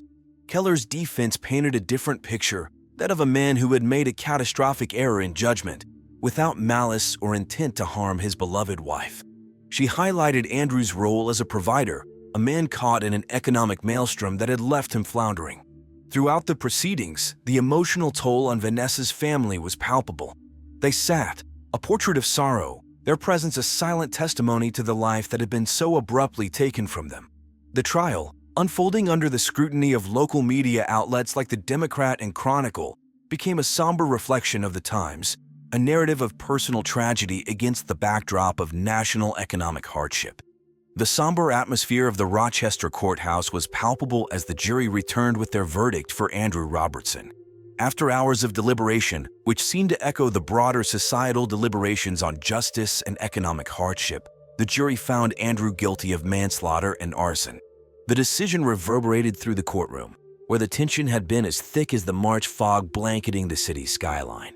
Prosecutor Helen Pierce, her career marked by a string of successful convictions, stood satisfied with the outcome, believing justice had been served. The defense attorney, Sheila Keller, known for her eloquent defenses and a personal touch that often resonated with juries, was visibly subdued, his expression reflecting the weight of the verdict.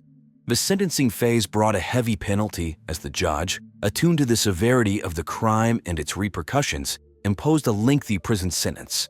The gravity of the sentence sought to reflect not only the loss of Vanessa's life, but also the betrayal of trust and the breach of safety within the sanctity of one's home.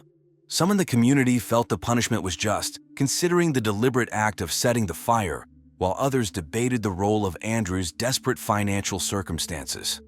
drawing parallels to the leniency shown in some corporate bailouts of the era.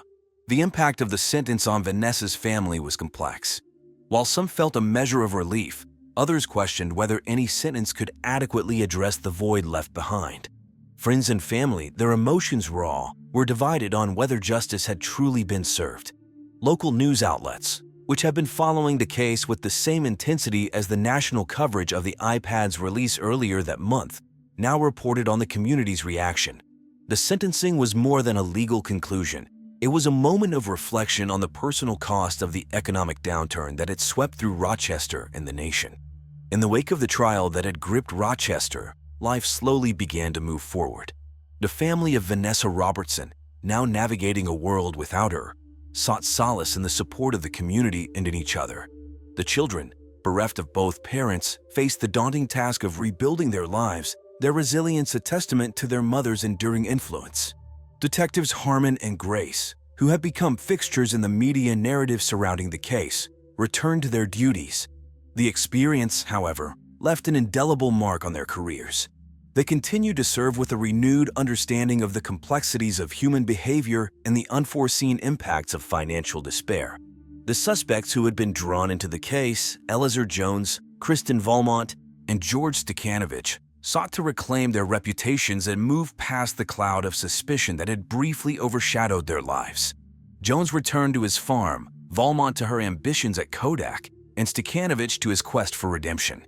Rochester itself, a city that had witnessed the rise and fall of industrial giants, the ebb and flow of economic fortunes, and now the tragic end of one of its own, continued to evolve.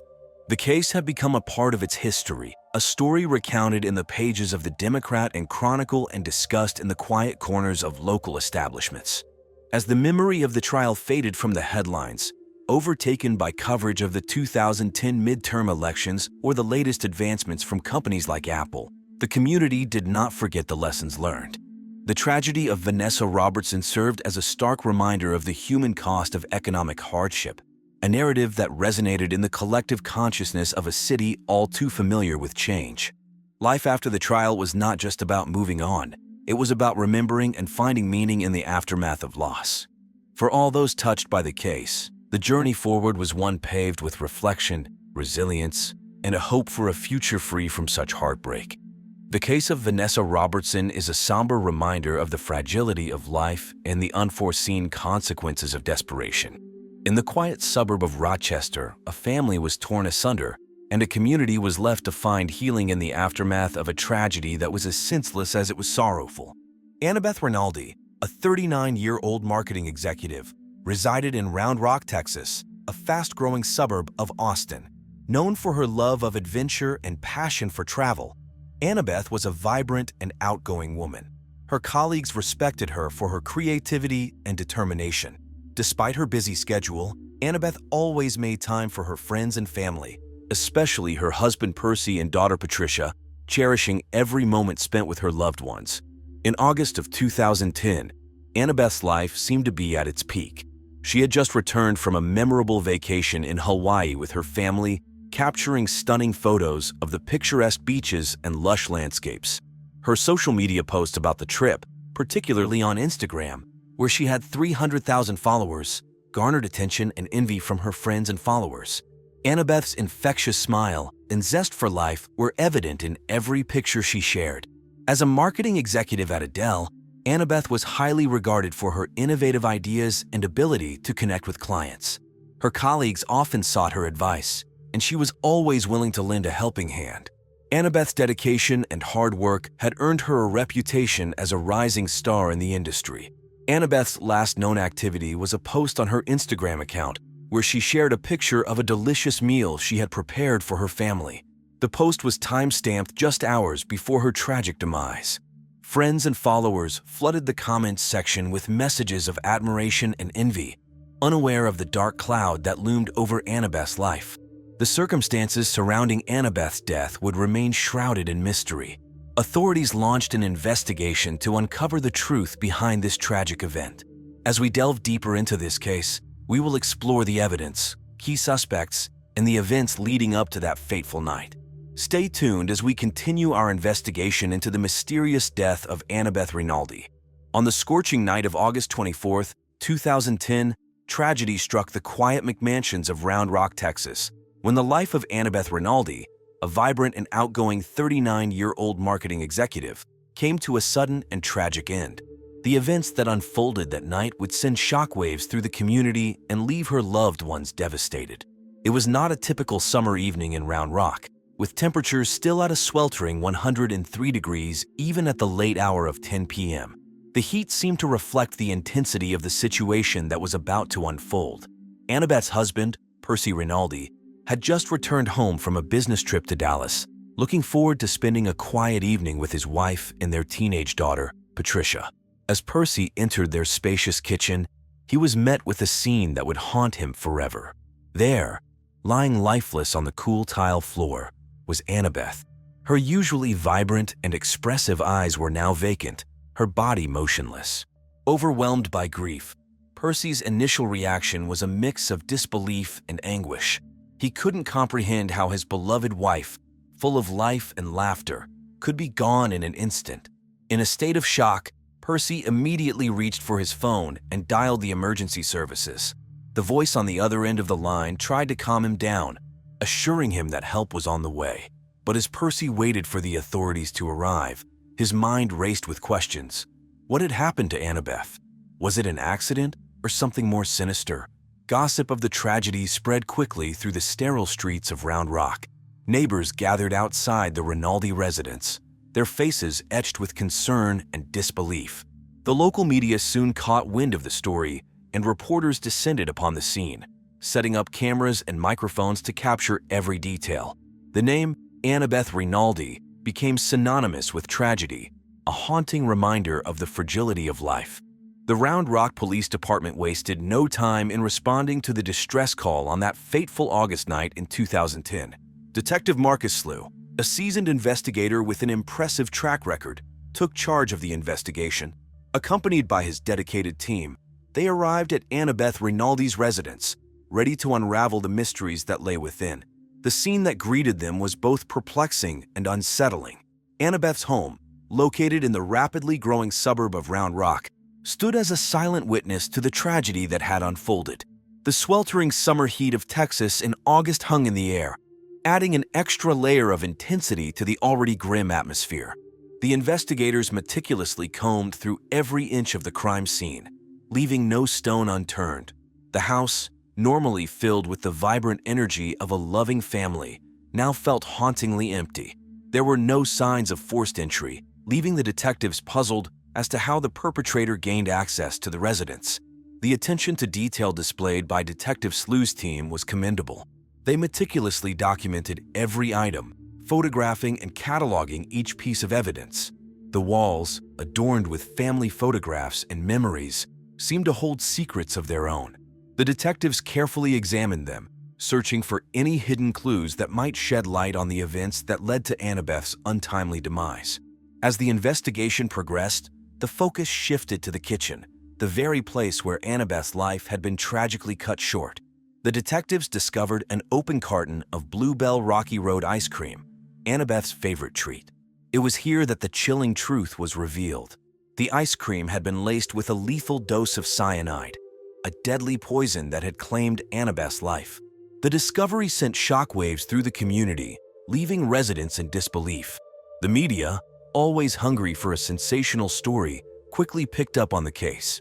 The Round Rock Police Department found themselves under immense pressure to solve the case and bring justice to Annabeth Renaldi. Percy Renaldi, a 48-year-old financial advisor and husband of the late Annabeth Renaldi, found himself at the center of a chilling crime investigation. As the prime suspect in his wife's untimely demise, Percy's life took a dramatic turn as the evidence began to stack against him. Known for his calm and collected demeanor, Percy Renaldi was a respected member of the community. Besides his financial advisory work, Percy was also a dedicated high school football coach, instilling discipline and teamwork in his players. Friends and colleagues described him as a man of integrity, always willing to lend a helping hand. However, beneath the surface of this seemingly idyllic life, a darker side emerged. Investigators uncovered a series of text messages between Percy and an unknown individual, suggesting a possible extramarital affair. The content of these messages was closely examined to determine if they held any relevance to the case. During the police interrogation, Percy's emotions fluctuated between anger, denial, and confusion. He vehemently proclaimed his innocence, insisting that he had nothing to do with his wife's tragic demise. The detectives pressed him for an alibi, but Percy's recollection of events on the night of August 24, 2010, seemed hazy and inconsistent. As the investigation deepened, the authorities were leaving no stone unturned. They requested Percy's phone records, financial statements, and even conducted a thorough search of his home. Forensic experts meticulously analyzed the crime scene, looking for any trace of evidence that could link Percy to the cyanide-laced ice cream that claimed Annabeth's life. As the investigation continues, the focus remains on Percy Rinaldi. Will the evidence prove his guilt, or is there more to this story than meets the eye? Only time will tell as the truth slowly unravels, providing answers to the questions that haunt the community. As the investigation into the tragic death of Annabeth Rinaldi unfolded, another potential suspect emerged: Patricia Rinaldi, her rebellious teenage daughter. Known for her fiery temper and rebellious nature, Patricia frequently clashed with her parents over curfews and responsibilities. The tension within the Rinaldi household had been palpable in the weeks leading up to Annabeth's untimely demise. Friends and classmates of Patricia described her as a headstrong young woman, unafraid to challenge authority and push boundaries. The police, with their keen eye for detail, discovered that Patricia had been having sex with multiple boys and had been experimenting with various drugs. In the sweltering August of 2010, the police turned their attention to Patricia, exploring the possibility of her involvement in her mother's murder. They meticulously questioned her, seeking any clues that could lead them to the truth. Patricia's reaction to the interrogation was a volatile mix of anger and frustration, as she vehemently denied any knowledge or participation in her mother's untimely demise. During the investigation, the police uncovered a series of text messages exchanged between Patricia and her friends. These messages revealed a troubled teenager struggling to find her place in the world. Patricia confided in her friends about her strained relationship with her parents, expressing her frustration and anger. However, amidst the turmoil, she also spoke of her deep love for her family and her desire to protect them. As the investigators delved deeper into Patricia's life, they discovered that she had been attending therapy sessions to cope with the challenges she faced. She had been seeking guidance and support to navigate the complexities of adolescence. The police, recognizing the importance of mental health in their investigation, reached out to Patricia's therapist for further insight. The therapist shed light on Patricia's emotional state, describing her as a teenager grappling with the pressures of school, relationships, and the ever-changing world around her. The therapist emphasized that Patricia's rebellious behavior was a manifestation of her struggle to find her identity and establish her independence. As the investigation into Patricia Rinaldi's potential involvement in the tragic death of her mother continued, the community held its breath, waiting for the truth to be unveiled. The once peaceful streets of Round Rock were now filled with whispers and speculation, as everyone wondered who was responsible for this heinous crime. The focus of the investigation swiftly shifted to David Michelson, a 32-year-old graphic designer who worked alongside Annabeth Rinaldi at Dell in Round Rock, Texas. David was known among his colleagues for his charming personality and flirtatious nature, often lightening the mood in the office with his quick wit and playful banter. However, beneath his seemingly affable exterior, a darker side lurked. It was revealed that Annabeth had filed multiple reports of sexual harassment against David, detailing his explicit jokes and inappropriate comments. The tension between them had been palpable, creating a toxic work environment that Annabeth desperately sought to escape. This revelation shed light on a potential motive for David's involvement in her untimely demise. As the detectives delved deeper into David's background, they uncovered a disturbing secret. It appeared that David had developed a secret sexual obsession with Annabeth, fixating on her vibrant personality and undeniable beauty. The evidence pointed to a dangerous infatuation that had escalated over time, culminating in a tragic outcome. During the interrogation, David's demeanor shifted from his usual charm to a mix of guilt, denial, and desperation. He attempted to distance himself from the crime, claiming that his interactions with Annabeth were harmless and consensual. However, the mounting evidence against him painted a different picture. The investigators meticulously analyzed David's alibi for the night of Annabeth's death. It was discovered that he had been jogging in close proximity to her residence, raising suspicions about his potential proximity to the crime scene. Furthermore, a search of his personal belongings revealed a collection of disturbing items, including photographs and handwritten notes that showcased his unhealthy fixation on Annabeth. The police worked tirelessly to connect the dots, building a compelling case against David Michelson. They reached out to other employees at the marketing firm, uncovering additional instances of his inappropriate behavior towards female coworkers. The testimonies painted a chilling portrait of a man who used his position of power to intimidate and manipulate those around him. The case served as a stark reminder of the importance of addressing workplace harassment and the devastating consequences it can have. The true mastermind behind the tragic death of Annabeth Renaldi had finally been revealed. Patricia Renaldi, the 18-year-old daughter of the victim, was identified as the perpetrator of the heinous poisoning death of her mother. Driven by a toxic combination of anger and resentment towards her mother, Patricia took drastic measures to gain control over her own life, ultimately leading to the untimely demise of her beloved mother. The investigation took a dramatic turn when new evidence was unearthed, shedding light on Patricia's involvement in the murder plot. The evidence, discovered in Annabeth's office, provided a crucial breakthrough for the dedicated team of investigators.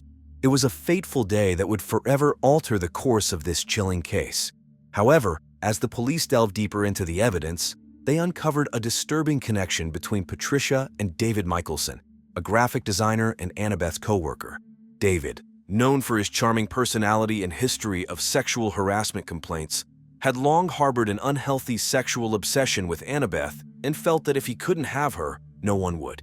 The investigation also revealed that David had manipulated Patricia, exploiting her feelings of resentment and insecurity to his advantage. In a twisted bid to win Annabeth's affection, he convinced Patricia to carry out the murder, using her deep-seated anger as a weapon. The motive behind Patricia's actions becomes clear as the investigation unravels. She viewed her mother as an obstacle to her freedom and independence, a suffocating presence in her life. Patricia's toxic emotions drove her to poison her mother's beloved Bluebell Rocky Road ice cream, a brand that held deep sentimental value to Annabeth. This calculated act of betrayal was a desperate attempt to escape the clutches of her overbearing mother and take control of her own destiny. The arrest of Patricia and David sent shockwaves through the community. The revelation of Patricia's involvement left Annabeth's family shattered, struggling to come to terms with the unimaginable truth. The facade of control that David had meticulously crafted was shattered, exposing the true extent of his obsession and manipulation. As this harrowing case reaches its conclusion, the tragic tale of Annabeth Renaldi serves as a stark reminder that darkness can lurk in the most unexpected places, even within the confines of a suburban home in Round Rock, Texas.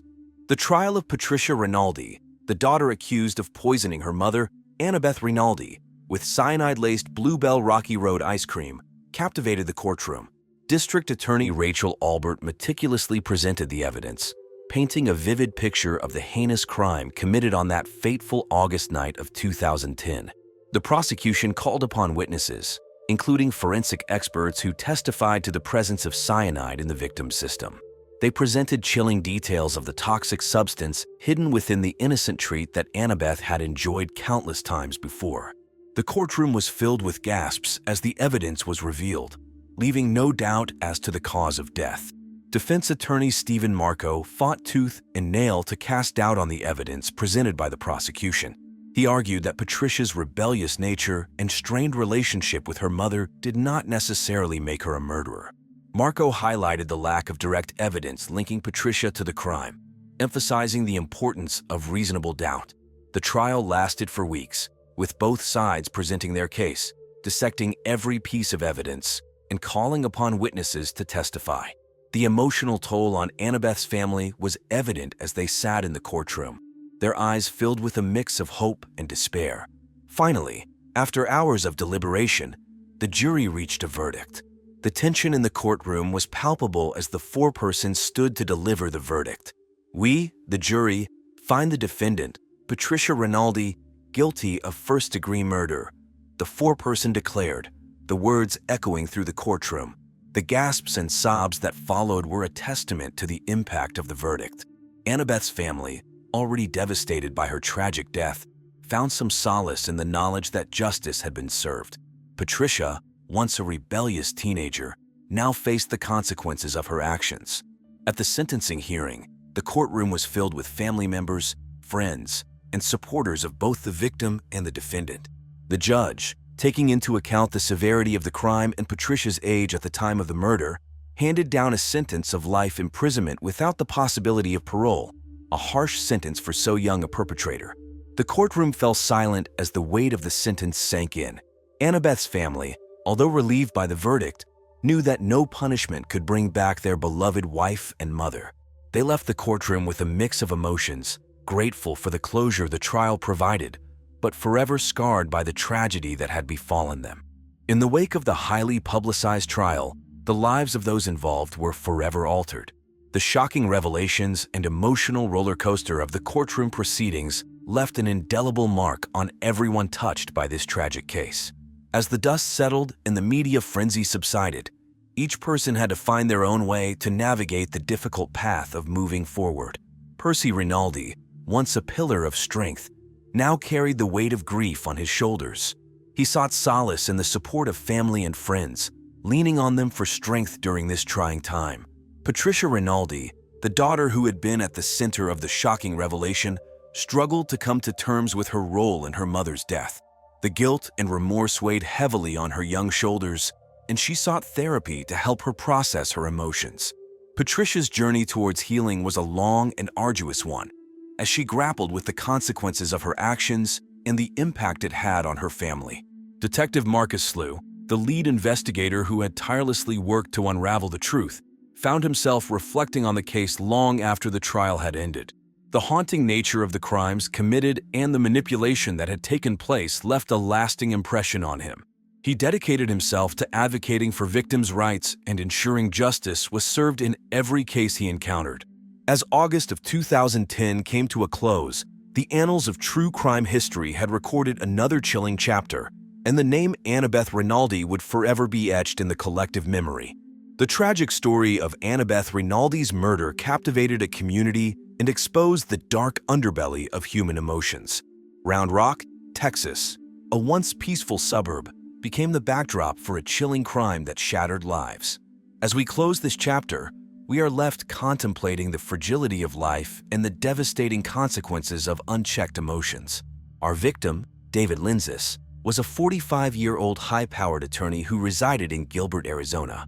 Despite his outwardly successful life, David had a reputation for engaging in extramarital affairs and neglecting his wife, Clara.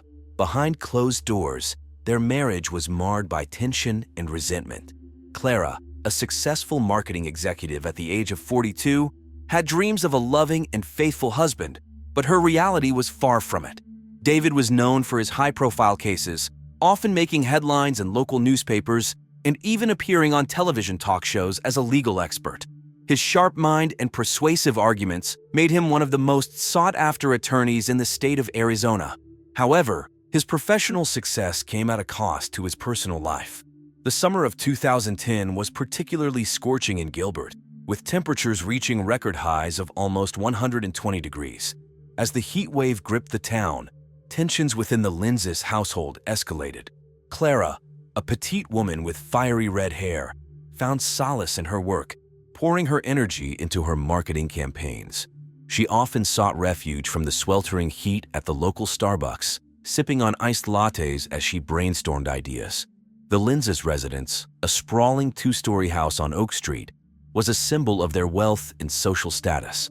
Neighbors often caught glimpses of David's expensive sports car parked in the driveway, a testament to his success.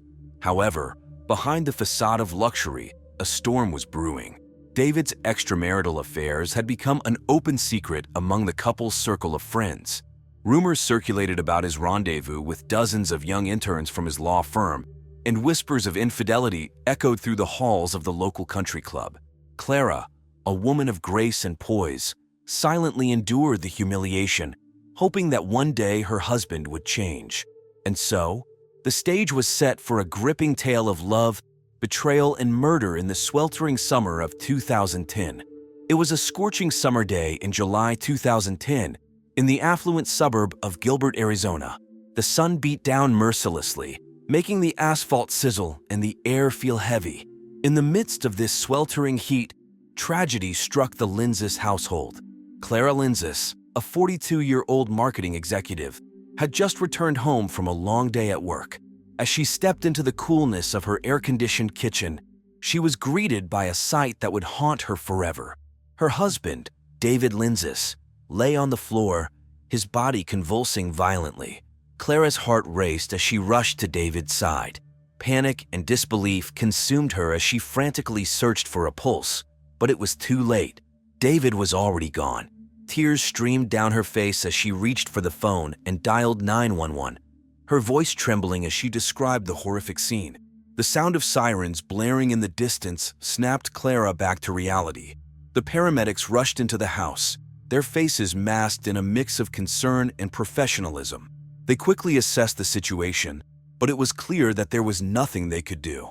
David was beyond saving. News of the shocking crime spread like wildfire through the close-knit community of Gilbert. Neighbors whispered to each other, speculating about what could have led to such a gruesome end. The local newspaper, the Gilbert Gazette, ran a front-page article the next day, capturing the attention of readers across town. In the days and weeks that followed, the media frenzy surrounding the case grew. Television crews from the local news stations set up camp outside the Lindes residence, capturing every detail for their nightly broadcasts.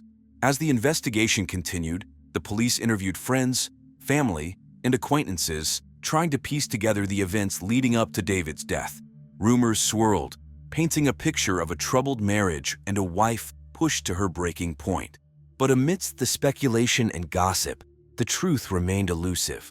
The local police quickly responded to the emergency call, rushing to the Lindes residence in Gilbert, Arizona. Detective Janet Tierkreis and Officer Rebecca Sanchez were assigned to investigate the tragic and mysterious death of David Lindes.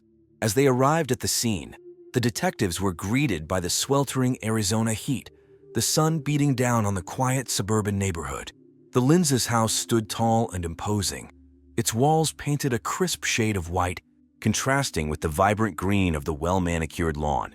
With a sense of urgency, Detective Tierkreis and Officer Sanchez entered the house, their footsteps echoing in the empty hallway. As they made their way to the kitchen, they couldn't help but notice the pristine condition of the residence. It was as if every surface had been meticulously cleaned, presumably with Lyall, America's #1 cleaner, leaving no trace of the crime that had occurred. Upon reaching the kitchen, the detectives were met with a faint aroma of freshly brewed coffee. The room was spotless, the countertops gleaming under the fluorescent lights. A lone coffee mug sat on the table, still warm to the touch. Detective Tierkreis carefully picked it up, examining it for any signs of tampering.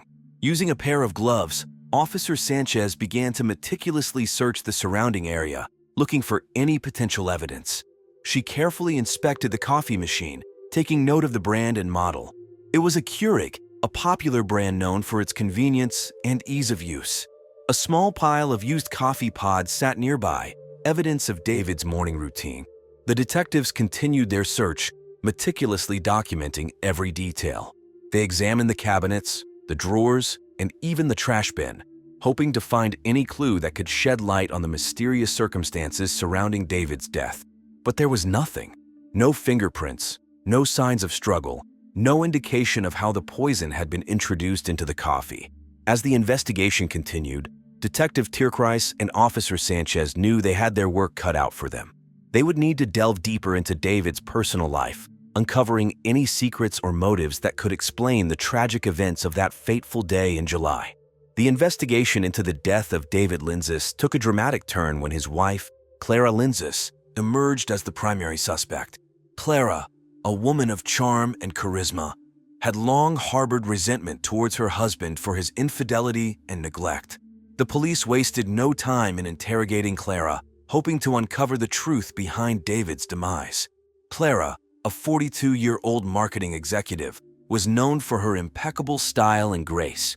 She had a reputation for being a strong and independent woman, but behind closed doors, her marriage to David was far from perfect.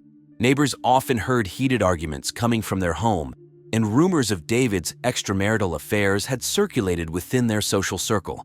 The police, led by Detective Janet Tierkreis and Officer Rebecca Sanchez, meticulously questioned Clara, delving into her motives and emotions. Clara's responses were a mix of anger and calculated calmness, revealing glimpses of a woman pushed to her breaking point. During the interrogation, Clara recounted the events leading up to David's death. She claimed that on the day in question, she had prepared her husband's morning coffee as she always did. She mentioned that David had a habit of leaving his coffee unattended while he attended to work emails in their home office. Detective Tierkreis and Officer Sanchez carefully examined the crime scene, searching for any evidence that would either support or refute Clara's claims. The house showed no signs of forced entry, and the scene was eerily clean, as if someone had meticulously wiped away any traces of the crime. The investigators collected samples from the coffee machine, the cup, and the surrounding area, hoping to find any traces of cyanide. The media frenzy surrounding the case intensified, with news outlets reporting on every update and speculation. The Lindes residence became a hub of activity, with reporters and curious onlookers gathering outside. The case captivated true crime obsessives, drawing comparisons to other real-life crime dramas that had gripped the public's attention in the past. As the investigation into Clara Lindes continued, the police were determined to uncover the truth behind David's death. They meticulously analyzed every piece of evidence, leaving no stone unturned in their pursuit of justice. Dr. Dolly Leutner, a close friend of Clara's and a well-known scientist who studied harmful substances, found herself under intense scrutiny as the investigation unfolded. The police, armed with evidence and suspicions, turned their attention to Dr. Leutner, seeking to uncover the truth behind her relationship with the victim, David Lindes. Dr. Leutner, a middle-aged woman with short, silver hair and glasses, had been a trusted confidant of Clara for many years. She had always been there to offer advice and support, but now her loyalty was being called into question. The investigators discovered that Dr. Leutner had been involved in a secret decades-long affair with David, a fact that shocked Clara and added another layer of complexity to the case. As the police dug deeper, they found that Dr. Leutner had access to dangerous substances through her work as a toxicologist. Cyanide, the deadly poison that claimed David's life, was one of the substances she had knowledge of and could potentially acquire. The investigators began to wonder if Dr. Leutner had used her expertise and access to poison David. During her interrogation, Dr. Leutner revealed a startling revelation. She disclosed that her 3 children, who were believed to have been conceived through in vitro fertilization, IVF, were actually David's biological offspring, conceived through regular sex. This revelation sent shockwaves through the investigation, as it raised questions about the extent of Dr. Leutner's involvement with David and the possible motives she may have had for harming him. The investigators delved into Dr. Leutner's personal life, searching for any clues that could shed light on her relationship with David and her potential involvement in his death. They discovered that she had been a close friend of David's for many years, and their affair had been a well-kept secret. The investigators also found evidence suggesting that Dr. Leutner had obtained the cyanide used to poison David, further strengthening the case against her. As the investigation continued, the media caught wind of the sensational story unfolding in the quiet suburb of Gilbert, Arizona. News outlets began reporting on the case, speculating on the motives and actions of both Clara and Dr. Leutner. The small town was thrust into the spotlight, with reporters flocking to the scene to cover every detail of the investigation. In the middle of their investigation, the police stumbled upon a very important clue.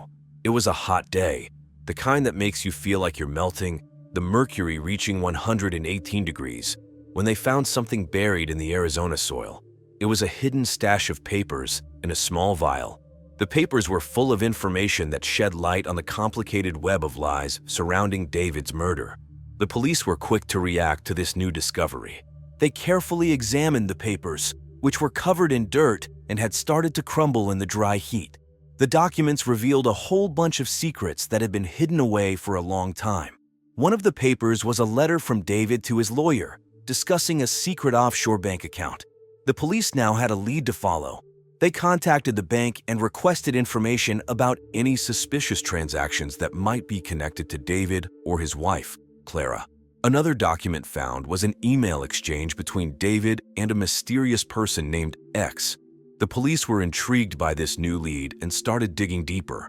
They traced the IP address of the sender and found that it was from a computer in a coffee shop in Tucson, 120 miles away. The police immediately went to the coffee shop and asked the employees if they remembered anything unusual happening around the time of David's murder. One barista remembered a woman who seemed nervous and kept looking over her shoulder. She had ordered a cup of coffee to go and left in a hurry. The police now had a description of the woman and started searching for her. They looked through security camera footage from nearby stores and found a video of the woman getting into a car with a license plate that matched Clara's car. It seemed like Clara was involved in the murder after all. Lisa Romanoff Lindbergh, a woman of peculiar habits and the secretary of the late David Lindes, had become the focus of intense scrutiny in the ongoing investigation into his untimely demise. As the police delved deeper into the mysterious circumstances surrounding the murder, they uncovered a web of deceit and obsession that pointed directly at Lisa. Lisa, a woman in her late 30s, was known for her eccentricities who believed she was the descendant of both the Lindbergh baby and Anastasia Romanoff. She was also known for her unwavering loyalty to David. She had been his secretary for over 5 years, managing his appointments and organizing his affairs. But beneath her seemingly loyal exterior lurked a dark secret, an affair with David that had been going on for years. The police, armed with newfound evidence, interrogated Lisa with a keen eye for details. They discovered that Lisa's obsession with her own lineage had driven her to desperate measures. She believed that by eliminating Clara, David's wife, she could secure her own position in his life and fulfill her delusional fantasy of becoming the sole object of his affection. During the interrogation, Lisa's demeanor fluctuated between anger and moments of unsettling calmness. She vehemently denied any involvement in David's murder, claiming that she loved him and would never harm him. However, the evidence against her was mounting. The police uncovered a series of incriminating text messages exchanged between Lisa and David in the days leading up to his death. These messages revealed the depth of Lisa's obsession and her plans to eliminate Clara from David's life. In a shocking turn of events, the police also uncovered a secret room in Lisa's apartment filled with photographs and newspaper clippings of Clara and David. The room resembled a shrine, with candles and handwritten notes expressing Lisa's twisted love for David. In a shocking turn of events, the police identified and arrested the person responsible for the murder of David Lindes, the high-powered attorney from Gilbert, Arizona. After an extensive investigation that spanned several months, the truth finally came to light, revealing a tale of betrayal and revenge. Clara Lindes, the wife of the victim, was revealed to be the true murderer. Clara, a 42-year-old marketing executive, had endured years of infidelity and neglect from her husband. Fueled by a potent mix of anger and a desire for liberation, Clara took matters into her own hands, putting an end to her husband's life. The police, led by Detective Janet Tierkreis and Officer Rebecca Sanchez, painstakingly pieced together the puzzle that led them to Clara's doorstep. Their investigation uncovered a hidden cache of incriminating documents buried beneath the scorching Arizona soil. These documents, along with a vial of cyanide, shed light on the intricate web of deceit surrounding David's murder. The arrest of Clara came as a shock to both her and the victim's family. Throughout the investigation, Clara had maintained a facade of calculated composure, but in the face of her own actions, her composure crumbled. The victim's family, torn between grief and relief, grappled with the knowledge that justice had been served. This case captivated the local community and garnered significant media attention. News outlets such as the Gilbert Gazette and the Arizona Daily Star covered the story extensively, highlighting the details of the investigation and the shocking revelation of Clara as the murderer. As the story of David Lindes' murder comes to a close, the community of Gilbert, Arizona, is left to reflect on the dark side of human nature. This chilling tale serves as a reminder that even in the most affluent suburbs, Secrets and motivations can lead to unimaginable crimes. The trial that followed the shocking murder of David Lindes was a big event in Gilbert, Arizona. In July 2010, people from all over the town came to the courthouse to witness justice being served. The courtroom was filled with emotions as the prosecutor, Farragley, presented a strong case against Clara Lindes, the wife of the victim. Farragley told the jury that Clara had a motive for killing her husband. She explained how Clara had endured years of infidelity and neglect, and how that had driven her to take matters into her own hands. The prosecutor also showed evidence of premeditation, explaining how Clara had obtained the poison and carefully planned the murder. Clara's defense attorney, Michael Mad Dog Stevens, fought hard to cast doubt on the evidence and Clara's state of mind.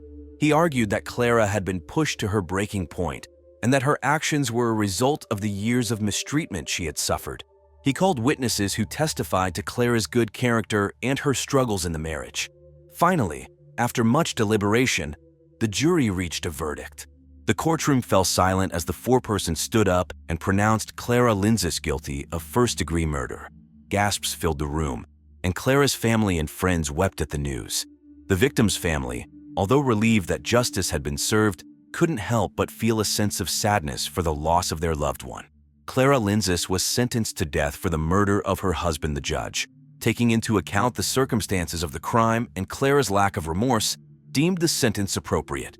The courtroom emptied, and the news of the verdict spread throughout Gilbert. People discussed the trial over coffee at the local diner and debated whether the punishment fit the crime. In the end, the trial of Clara Lindes captivated the town of Gilbert in July 2010. It was a tragic and shocking case that left a lasting impact on the community. As the media covered the story, the town grappled with the question of whether justice had truly been served. In the aftermath of the trial, the lives of the people involved in the case took different paths. Clara, who was found guilty of murdering her husband, David Lindes, now resides on death row, awaiting her fate. She spends her days in a small, cramped cell, surrounded by gray walls and a narrow window that barely lets in any light. The monotony of prison life is only broken by occasional visits from her lawyer and the never-ending ticking of the clock on the wall. Meanwhile, the suspects, witnesses, and investigators who were involved in the case have all moved on, trying to find solace and redemption. Dr. Dolly Leutner, the toxicologist who was suspected of providing the poison used in the murder, has returned to her work at the prestigious Arizona Institute of Toxicology. She has been awarded a grant to continue her groundbreaking research on the effects of cyanide poisoning, which she hopes will help prevent similar tragedies in the future. Lisa Romanoff-Lindbergh, David's former secretary and another suspect in the case, has moved to Utah, eager to leave the memories of the trial behind. She now works as a receptionist at a local law firm, trying to rebuild her life and distance herself from the events that unfolded in Gilbert. She recently self-published a memoir, detailing her eccentric belief that she is the descendant of both the Lindbergh baby and Anastasia Romanoff. As for the Lindes family, they are still trying to heal and rebuild their shattered lives. David's parents have established the David Lindes Foundation, a non-profit organization dedicated to raising awareness about domestic violence and supporting victims. They organize fundraising events and collaborate with local shelters to provide assistance to those in need.